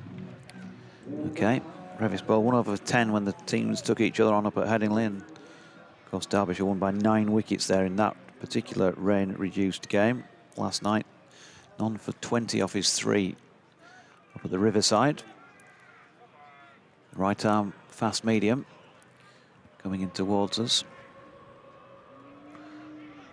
And bowling here to Deploy, left-handed, who smashed that away over long off for a big 6. Great shot. Yeah, that's classic Masood, that is. We've seen him throughout the whole blast just make some space for himself and go over the covers, and he's yet again done it into the lake over there. I hope it's not gone in the lake. It wasn't Masood, sorry, it was Deploy. I can't read. 23 for 2. Is that par, Fletch? 22 is par. 22 is par, so Derbyshire back in front now with that 6. Yorkshire running around in all sorts of directions at the moment. Tom Kohler-Cadmore went a long. So we'll have an update for BBC Radio Derby listeners. The last one. Derbyshire just gone ahead of Duckworth Lewis there after that 6 from Lewis Deploy. Dancing around the track, smashes the ball down the ground for a 1 bounce 4. That's a terrific shot from Lewis Deploy. He moves on to 11. Derbyshire up to 27 for 2 in the 3rd over. Duckworth Lewis at the moment says 24, so they're in front, having lost those 2 wickets. 2 wickets lost in the first 5 overs for Yorkshire as well, 3 in the power play. We're still in the power play here as Revis bowls, and that's a good delivery. Dot ball on this occasion. So it remains 27 for 2. Sean Masood at the non-strikers end. The men out already. Lewis Rees for 11 and Wayne Madsen swung at 2, missed, swung at the 3rd, connected and was caught behind by Tom Kohler-Cadmore.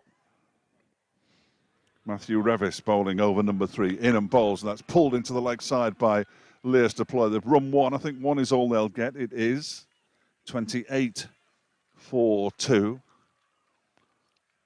The app that tells us what Duckworth Lewis is takes a moment or two to update. 26. They need to be on 26 at the moment, and they're on 28 for 2. Doidge keeps turning around and asking because he can't find NV play. Not very technically gifted, Jonathan Doidge. He is really. Here's Revis in again and bowls, and Masood turns this round the corner. That'll be 4 runs. 4 more to the total. 32 for 2 with 1 ball of the 3rd over to go. Been a good over this so far for Derbyshire. 15 runs off the first 5 balls. They are 32 for 2 after 2 overs and 5. Duckworth Lewis says 28 as the par score. So they have to be on 29. They're 3 in front. We're back with our commentary team of Jonathan Doidge and Lauren Tuffrey. Then I'll be on with Jahangir Ahmed after the halfway stage. If we get past the halfway stage, no rain at the moment. As Revis is in and almost slices Shan Masood in 2, and they run through for a leg bye. End of the over, 33 for 2. Good over for Derbyshire, that one. 16 off it. And Duckworth Lewis says at the end of 3 overs, they need to be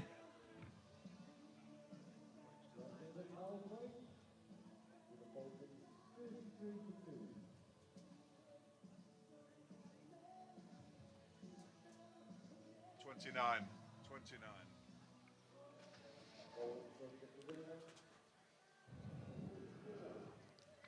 Born in the 90s.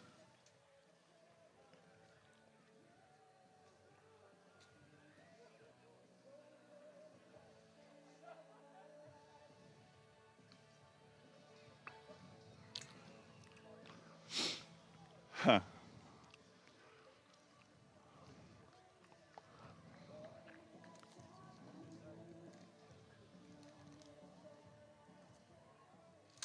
It's Jordan Thompson.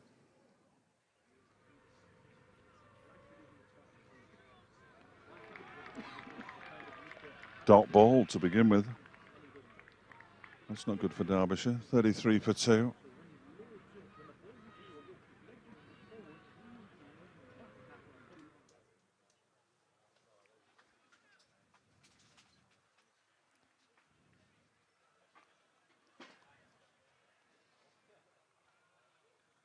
Now they're only 2 in front of DLS. In goes Thompson, and that one is pushed out into the offside by Shan Masood for a single.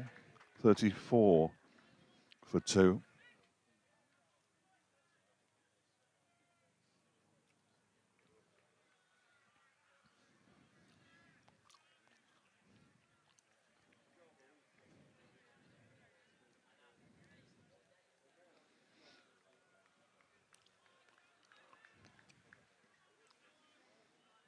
Thompson on his way in again from the pavilion end. In and bowls to Lears to play. Just taps it into the leg side for a single.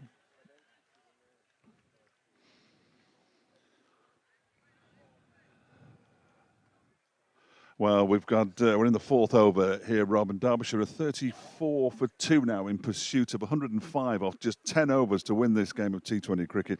Duckworth Lewis par score is 32, so they're just in front of that. That won't really come into effect until we've had 5 overs, but at the moment, Derbyshire doing okay. The men out, Lewis Rees for 11 and Wayne Madsen without scoring. Lears Deploy has 12, Shan Masood has 10, and Derbyshire 34 for 2 in the 4th over. We're on that on the BBC Sport website and the app. Go onto the cricket page, you'll find us there.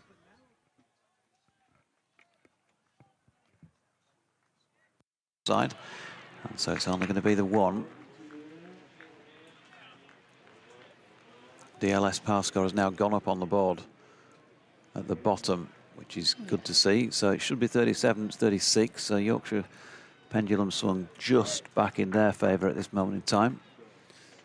Again, just to reiterate, it still needs to be 5 overs for both sides to get in a game that can be called a result. Thompson in again, and attempted scoop over the top of the keeper, this time by Deploy, but he misses. DLS pass score gone up to 38. It's 36 for 2. Yeah, we've seen a lot of inventive shots from Deploy this year so far. He's hit one off the back of his bat at Leicester, so you never know what he's going to do. Off the back of his bat, I'd like to have seen that. Yeah, it was definitely something to watch, that was. Thompson down the hill, and Deploy on one leg tries to force this away, and he's missed, and that's a good Jordan Thompson over. So he's come back with a riposte. He couldn't get the ball off the square today, really, by his standards. Didn't hit a single boundary. But that's a very tidy over, because they've only got 3 runs from it, 36 for 2 at the end of the 4th. Yeah, that's taken the DLS par score up to 40 as well, according to the board. So Derbyshire are sitting behind just a little bit there. But as we know, on this pitch, a couple of boundaries will probably change the game completely. So I don't think they can rest just yet. And Shadab Khan is introduced into the attack for Yorkshire. Bowling his leg spin. In fact, it's a couple of games at Headingley. He's bowling absolutely all sorts of different stuff, but I think it goes down in the book as that is his staple delivery. Got a few variations in his customary turquoise boots, and that's missed by Masood first up. Wraps him on the pad, and they've got a leg bye for it. So 37 for 2. Par score's gone up to 41, so they're just behind the clock at the moment. And of course, 5 more balls and we will have an official game. Khan in again. And Deploy's played that nicely, hasn't he? Taking the pace off it, really, but timed it well enough to get through for 2. Dom Bess made good ground to get in and field. An excellent piece of running between the pair of them. Yeah, we've seen some good running this year so far between the wickets from Derbyshire, and these two are sort of showing that again. Don't always have to bludgeon it to the boundaries to get runs. 39 for 2. And this one has been pulled around the corner. Full toss by Shadab Khan. Not what you want to see at this point if you're in the Yorkshire 2 shades of blue. And so 43 for 2 with that boundary going to Deploy. He moves on to 19 as a result. Yeah, it's a good shot. Obviously, poor ball, full toss, but you've got to put them away when they're given to you. There's still 1 behind on the DLS par score currently. Should have been again, and now then he's got hold of this one square, and Dom Bess trying to make some ground to get there, but he can't. 1 bounce and 4 through square leg. Derbyshire then going back ahead just at the right time. 47 for 2. DLS par says 46 at this stage. Bearing in mind they've got 8 wickets in the 10. Always favours the side batting second in these shortened games. And I still haven't seen Yorkshire win one of them. Not a single one. In the last 4 seasons.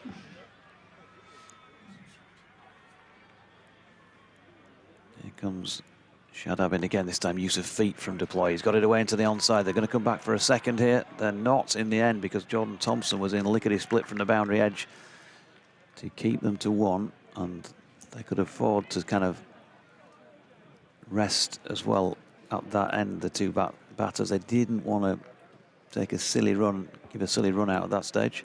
No, you don't want to. When they're sort of going at the rate they're going at the moment, they just want to stay in as best they can.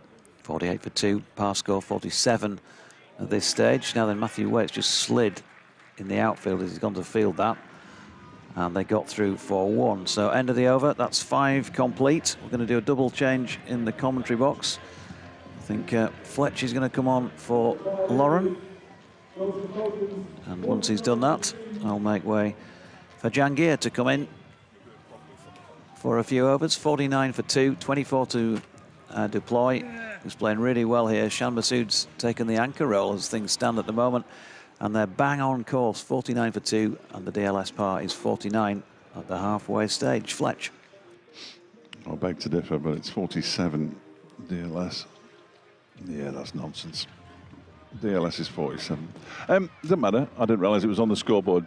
Doiji, sorry about that. I didn't mean to diss your disinformation. Jahangir, how are you? I'm good, Fletch. How are you? All right? Very good, mate. Yeah, I didn't think we were ever going to talk together on the radio today. Well, it's an honour for me, Fletch, yeah, to be not at all. on the same microphone as you, mate. Loving it. I think I brought the rain from South Yorkshire with me. Well, I was looking for somebody to blame. We now have a match, incidentally. We now have a match because 5 overs have gone. 49 for 2. My laptop or computer is telling me it's 47. The scoreboard says 49. First ball of a new over. It's pulled into the leg side. The bowler. Who is the bowler? Dom Leitch? It's Matthew Wade. Of course it is. That's why we have phones, so we can look that kind of thing up, isn't it, really? The green codec light keeps just disappearing momentarily, so apologies if it's unpleasant for your listening pleasure. Something else falls over. There's lots of things falling over. Lots of things are very damp. As Waite goes in to bowl to Leas Duploy, who makes a bit of room for himself and clips it into the leg side. Looks like they want 2 here, and Shan Masood says no, 1 will do. And Derbyshire move up to 51 for 2. Masood on 13. Leas Duploy batting nicely here, 25 off 13 balls, 3 fours and a 6. It's good controlled innings from Shan Masood as well. He's not taking any risks, is he? He's just playing sensibly. He knows what he needs to do. Slow for him, 13 from 12. He's on strike now. That's not slow anymore. Blimey's absolutely smashed that out to mid-wicket. That was both arms fully extended, and he has walloped it. 4 more to Masood. Derbyshire 55 for 2. Just got in position very nicely there, put it over the mid-wicket boundary. He's been doing that all winter in Pakistan during the PSL. That's where he gets that shot from, and being in charge of the Multan Sultans as well. All the experience coming in there. He was certainly among the leading scorers in the PSL, wasn't he, this year? He was, yeah. I took an extra interest in the PSL, which I think is a terrific competition anyway, but because we knew Shan Masood was heading to Derbyshire. He didn't disappoint as well? No, he hasn't disappointed since his arrival. A couple of double centuries in the championship, batting nicely. The rain is returning, I have to tell you, as Waite goes in, and that's a full toss, and it's clipped down to square leg for 4. Tom Skinner's lost his pen. It's all kicking off here at Queen's Park. That is a terrific shot. It was a poor delivery, in fairness. Derbyshire 59 for 2 now as the rain starts to fall again, and it was predicted to come back at 6 o'clock, Jahangir. Yes, it was. Yes, well, that delivery got what it deserved, to be honest. Full toss, just outside leg stump, really, wasn't it? Flung his back, used the pace as well over the boundary. Really good batting from Shan Masood. I know just a few deliveries ago you said that he's batting too slow, but he's up the tempo, hasn't he? He's got that strike rate up. I have to say that at no point this season have I criticised Shan Masood for anything he's done. Since he arrived, he got a 90-odd in his first innings down at Lords against Middlesex in a drawn match. And since then, well, he's just been a run machine. He's 9 shy of 1,000 runs in the championship. Waite is in again, and Masood cracks this away out to the cover boundary. They're going to get 1 here, and that's all they're going to get, as it's fielded out there by Jordan Thompson. Fletch, did you think that Shan Masood was going to be this much of a success so far at the county? No, we hoped. We knew he was very much a superstar. Yeah. I mean, he is a superstar in Pakistan, no question about it. And he's played Test cricket, and he's played I think he's got the highest or the 3rd highest, I can't remember which now, average in white ball 50-over cricket in the world. And we've got the joys of that to come in August as well, as Waite bowls to Leas Duploy, who edges this one down to 3rd man for 4 runs. Doesn't matter how they come, as long as they do come for Derbyshire. And that is a very welcome boundary. 64 for 2 at the end of 6. That was a very expensive 15-run over. Very expensive. Everything going the way of the Falcons in this game. Remember doing some commentary with Doiju at Headingley. In fact, it was a short format, and for some reason, Yorkshire just don't like the short format, do they? They want to play the full 20 overs. They don't like Derbyshire. No, they don't. They don't like Derbyshire. That's the key. Yeah, but and it is beginning to rain a bit heavier as well. It is, and Derbyshire. Well, DLS says 59. They're 64 for 2. On my phone, it says 58, but I think 59 is what they would need to win. 58 is the actual par score. And we're going to see Jordan Thompson returning. Bowled a very good over number 4. Went for just 3 runs. He's going to come from the lake end this time, though. Jordan Thompson. He's going to be bowling to Shan Masood first up as well. 22 from 15 to Masood. Deploy has 29 from 14. 64 for 2. 2 points vital for both of these sides in their quest for the quarterfinals of the T20 Blast. Derbyshire back in action tomorrow. More about that later. Thompson in and bowls, and that one is cut away for 4. Glorious shot from Shan Masood. No chance for the man fielding at backward point. It just raced past him, absolutely raced past him. Dom Best barely moved. Absolutely, that is the quality this guy brings to the crease. He's really up the ante. As we talk about stepping up the gears, and he's certainly done that. Really nice quality shot, and he's showing his quality all round. I mean, you spoke about how good he's been on the field, but Fletch has also been great off the field as well, for a great ambassador for Derbyshire County Cricket Club as well. No, he is always happy to talk on any subject. Had a good long chat with him after the game against Middlesex, where he got 49 and 96.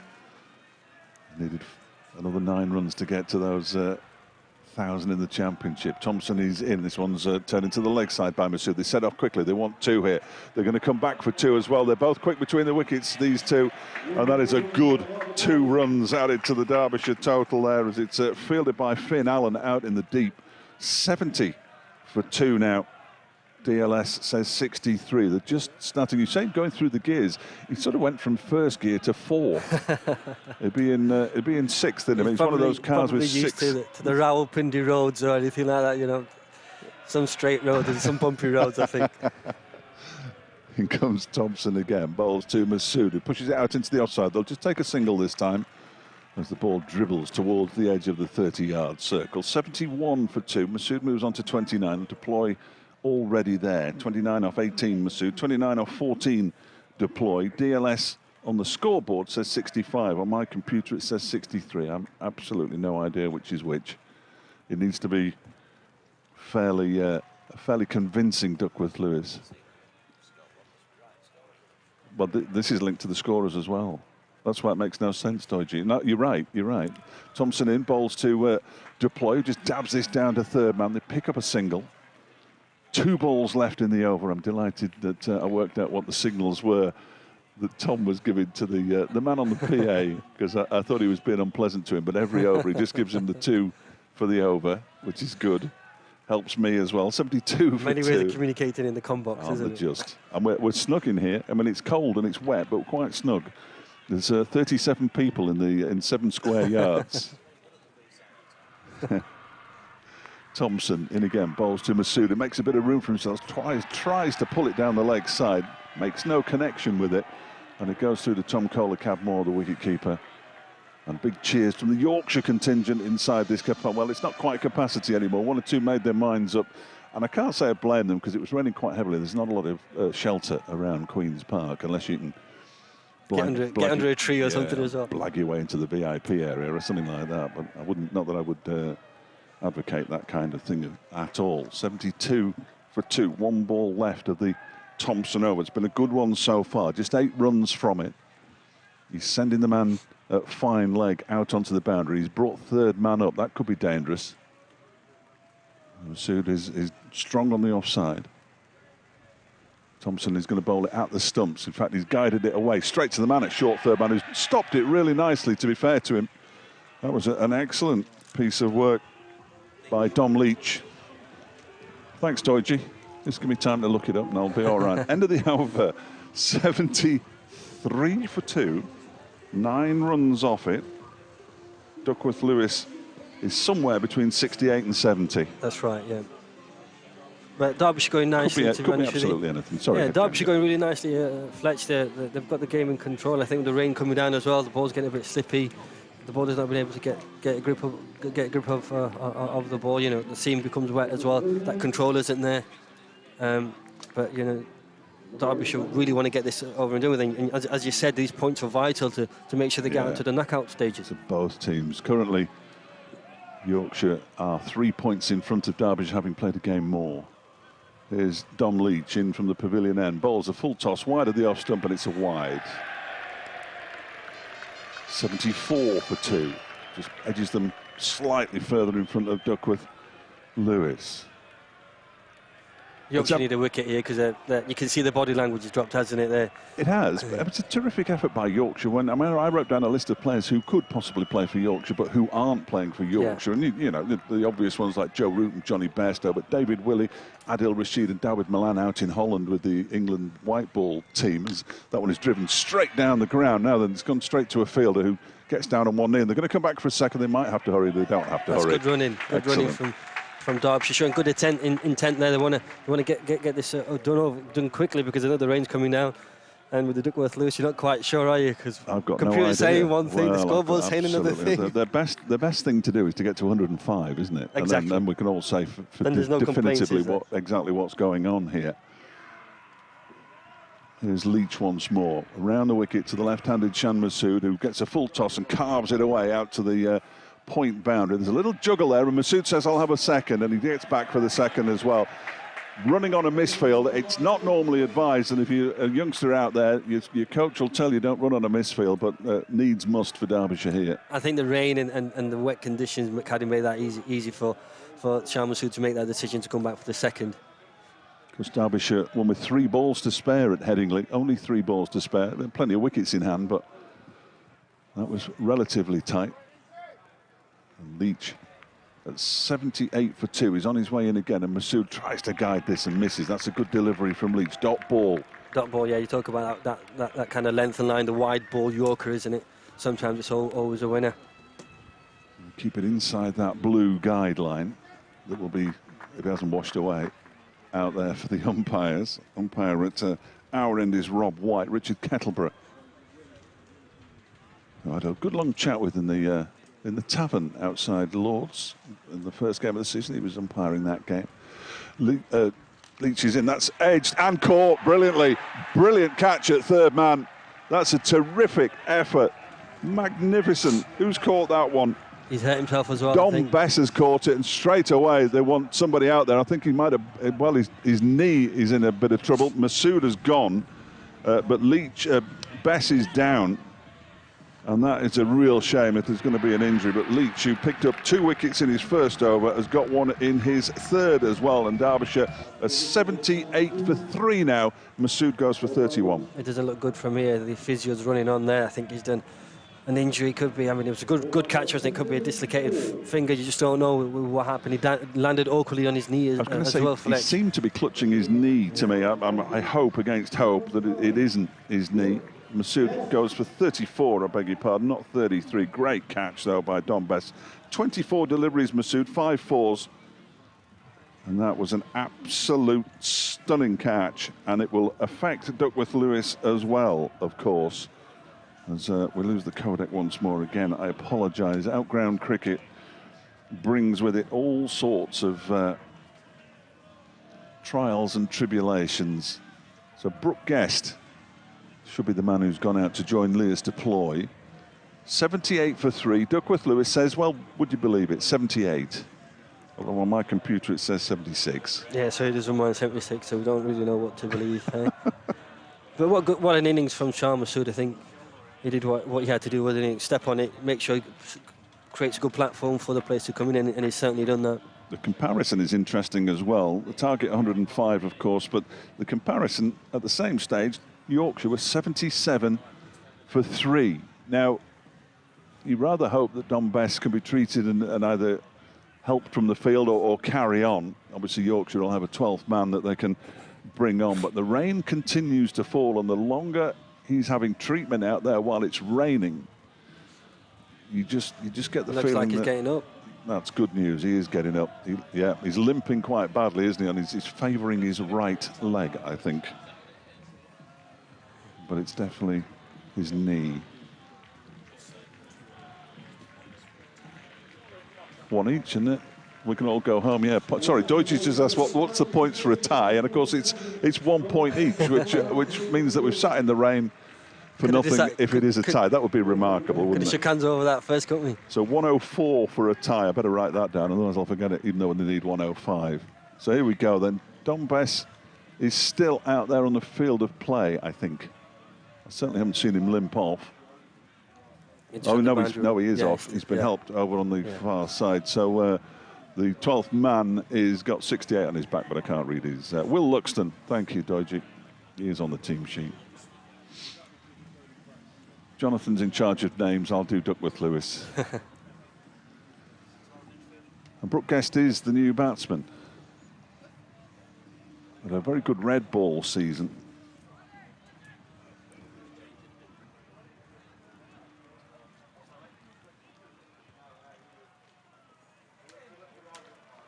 And here comes Dom Leitch again, bowling to the Derbyshire wicketkeeper, who just dabs it out backward a square on the offside. They scamper through for a single. 79 for 3 with 2 balls left of the over. Many thanks to Richard Ray, who says that losing the green light isn't causing any interruption, so I'll stop mentioning it. Always concerned for the listener on BBC Sport Online. BBC Sport website, BBC Sport app. Good to have you along, Dave Fletcher and Jahangir Ahmed, who with you at the moment. Jonathan Doidge and Lauren Tuffrey have been with you as well. As this next delivery is, he tries to guide it away. It's another full ball outside the off stump.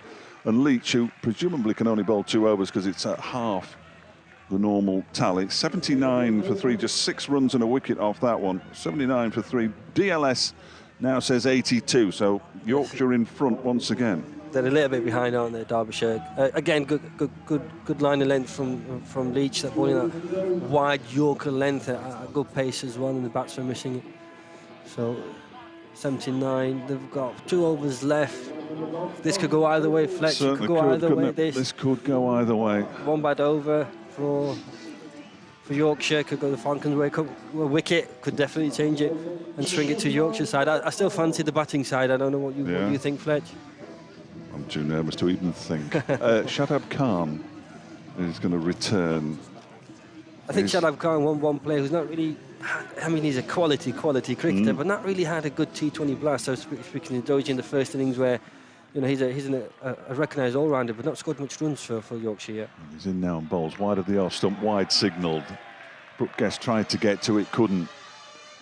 Leg spin, and these those warm fingers that it's too cold for him. He's just been to Pakistan when it's been about 45 degrees playing cricket. It's 13 degrees here in Chesterfield. If that. He's in again, and this one is, attempted to pull into the leg side and actually hit his foot. So it's a dot ball to follow up the wide. 80 for 3. DLS 84 on the scoreboard. Although, basically, it's all about the runs required. 25 runs required from the last 11 deliveries. Shadab Khan's in again. That's pulled into the leg side. Hoiked, really. They're going to come back for a second, I think. They'll easily get back for a second. And they move to 82 for 3. 23 more runs needed from 10. This is the experience you need from a quality all-rounder. He's captain for Islamabad United in the PSL team. And all that experience got to matter. That a close game, a tight game, one good over, it can swing the game to Yorkshire side. I wouldn't want to be bowling the last over, though, would you? Oh no, definitely. A lot of pressure on whoever bowls the last over. Wickets in hand, just 3 down at the moment. That one is a play and a miss from Brooke Guest outside the off stump. Looked like the straight short ball, fast one, wasn't it? It was definitely there to kind of have a go at, but it was a quicker ball. Looked like a seam up ball. Lears Deploy comes down the track to have a word with his wicketkeeper batsman. Dom Bess, a very sad sight, being helped around the boundary to our right-hand side. Shadab Khan on his way in, bowls, and that one's down towards long on. He's going to be caught. He is caught. And Brooke Guest goes out in the far distance. Shadab Khan strikes. Guest goes for just 3, and Derbyshire are 82 for 4 now. I think that's advantage Yorkshire now with that wicket. really well bowled from Shadab Khan, set up a plan, move the field around. Sometimes you think you do that, don't you, just to distract the batsman a little bit, slow the game down a little bit. I think that was a really good delivery. It could have gone over the rope, but I think with the conditions, you just want to make sure that you play sensibly. But well caught in the deep, and I will say that Yorkshire now in the driving seat with Duckworth Lewis going up to 90 on the scorecard, on the scoreboard in Chesterfield. But Yeah. it's 88 on our computer screen, isn't it? Adam Lythe with the catch down there in the far distance in the gloom here at Queen's Park. Good, safe pair of hands. Derbyshire need 23 from 8 deliveries. There's Don Best just being helped around in front of us now as well. This is not a good sight. It looks to be in a deal of pain still as well as they wipe a seat for him. Matty McKiernan's the new batsman. Shadab Khan in and Bolstrom, and he lifts this one over the 30-yard circle. That one, will it go all the way to the boundary? There are 3 fielders converging on it, and it does. And that's a much-needed boundary for Derbyshire. Matty McKiernan off the mark straight away. 86 for 4, still behind on DLS. Clever shot there, Fletch, really clever shot. Just waiting for it, rocked back and chipped it over the fielders, didn't he? And there were 3 fielders chasing for it. With the rain about and the wet outfield still fast enough to get over the rope. That's what I wasn't entirely sure whether it would get there, but the outfield doesn't seem to have slowed up too much, does it? There hasn't been much rain in recent times. So the outfield still pretty quick. Final ball of the Shadab Khan over. Bowls to Matty McKiernan, who gets an under edge on it, and it dribbles into the onside. Thank you to Jahangir. We're going to welcome back Jonathan Doidge for the final over. 86 for 4 at the end of that one. So just 7 runs from it. And the upshot is that off the final over, Leicester Ploy will be on strike, which is the good news for Derbyshire. The bad news is they need 19 runs to win this one. And, well, we saw something quite remarkable a few years ago when Matt Critchley hit 20 runs from the final over against Tim Bresnan to win a game of T20 cricket for Derbyshire. And it's going to be Matthew Waite. Good luck. That's all I can say. His first over went for 15. They need to get, sorry, Georgie, they need 19 off this one. So did Matthew Revis's, didn't it? It was a straight pick between the pair with Bess off, and I don't think Bess was ever going to bowl the last over anyway. So it was an excellent over by Shadab, wasn't it, to go for 7 at that stage. It was. One of them a 4 as well. Here he is right in front of us. He looks perished. Yeah, he does, the poor lad. Me or you? Go on. Matthew Waite then in, and now this has been levered up in the air over square leg for 6 first ball. Tremendous blow for 6 runs by Leicester Ploy, and I think Yorkshire just need to get him off strike. I'll have a go next ball, shall I? Give him a 1, I think, and let's have a look at what you've got to offer. I don't think he's going to take a 1. I don't think he'll take a 1. Matty McKiernan can bat. No question about it, Matty McKiernan can bat. But he's only seen 1 ball. Or 2. Yeah, one of them went for 4. Shadab Khan's having a word now with Waite. Everybody will do that, though, at this stage. Only 5 balls to go. And now 13 to win. 12 to tie. Yorkshire need to keep them to 11 or less off the last 5 deliveries to win this one. DLS says that they're still 4 runs behind at this moment in time. But it's all down to the simple maths of what they need in the over now, because they're going to play it all the way through anyway. They will. The rain is falling quite heavily now, but if the umpires took them off now, there would be a riot. Yeah, we were just saying that off air, probably could have gone off about 4 overs ago, but whoever loses at that stage, when it's so tight, from one ball to the next, the lead's changing hands, and the umpires are not going to win that one, are they? So you just got to keep them going, I think, once you've cracked on. So long debate here. Deploy, that was an excellent bit of enterprise, step right across in front of his off stump and pinged it away into the crowd over square leg. What do you make of 105 off 10? Seem a bit steep? No. Okay. Not with 10 wickets to play with. Now Waite in, and Deploy has a pop at this one, but he's gone wide. Matthew Waite is not happy with that decision. Straight across the left-hander, short and wide through to TKC, and wide has been signalled. Umpire's always right, Dodgy. Umpire's always right. Now just 10 off 5. Jahangir's not sure which way it's going. Yeah. Lauren's biting and fingernails behind us. You still favour the batting side, I think, with the man who's in on 36, having hit 6 first ball. And as I say, Yorkshire would love to get him off strike. And yeah, I'm not saying Matty McKinnon can't bat, but he's no, you're right. He's yeah, new out there. You think it was on Leas. So here's Waite again. Leas deploy, takes a stride down. He's pulled it away to square leg, and it's been misfielded out there by Will Frayne and has gone for 4 runs. 97 for 4. So they need 7 now or less for Yorkshire to win this. 8 for the tie. Let me get that right. 8 to win, 7 for the tie, and 6 or fewer for Yorkshire to win it. What a time to misfield. Derbyshire tied a game against Notts last season thanks to a misfield on the boundary similar to that. It was Sol Budinger went for a catch on the boundary. Derbyshire needed 12 off 3 overs with 5 wickets in hand and managed to tie it, which was a terrific effort. And the last pair were out in the middle as well. And Sol Budinger went for the catch and it went through his legs. He dropped it and it went through his legs and dribbled to the boundary row. Oh dear. Mm. Waits to deploy, goes right across. Now he's leaving this one miles up in the air. 2-3 fielders after it. Is he going to go for 4, 6? What's it going to happen here? Well, they've got back for 2 and they're going to stick on that. Tom Kohler-Cadmo with the gloves and 2 other fielders all giving chase. And at least from the Vikings' point of view, they've managed to prevent the boundary. It's hard to tell, isn't it, from this angle, quite where, but once TKC turned and was legging it after the ball, you knew it was going a fair way over his head.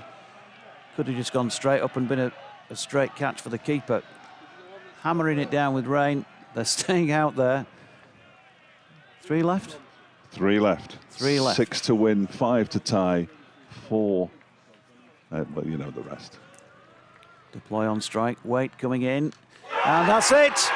Leas Deploy has smashed it away over square leg and he's got 6 runs and Derbyshire have won it with 2 balls to spare this time by 6 wickets, and that is a fantastic victory for the Falcons and great disappointment for Yorkshire, who have yet again lost a rain-affected match in the T20 Blast. I can't remember the last time they won one, and it's happened again. And consolation pats on the shoulders for Matthew Waite, whoever wants to bowl that sort of last over when that type of thing happens. But there you go. Derbyshire were good enough to do it again, and they've beaten Yorkshire at Chesterfield again, and they've done the double over the Yorkshire Vikings. Again. Yeah, absolutely, Doji. That's a remarkable victory. And once again, I've given the last over where somebody that they needed 19 to win to the Radio Leeds commentator, and blow me down. Derbyshire have got to win it again because it's happened twice now. Tim Steer a few years ago, and now Jonathan Doige today. Terrific commentary, Doji, though. Thank you. And Derbyshire are victorious in what effectively for them was a must-win game, because if Yorkshire had won this game, they'd have been 5 points in front of Derbyshire. They'd have played a game more, but my word, Leas Deploy has just won Derbyshire a game of cricket in some style there, with a couple of 6s in that last over, weren't there? Absolutely. Terrific stuff. No, you can't argue with that. Hats off to him. It was a great knock in the circumstances. He's finished 48 not out from.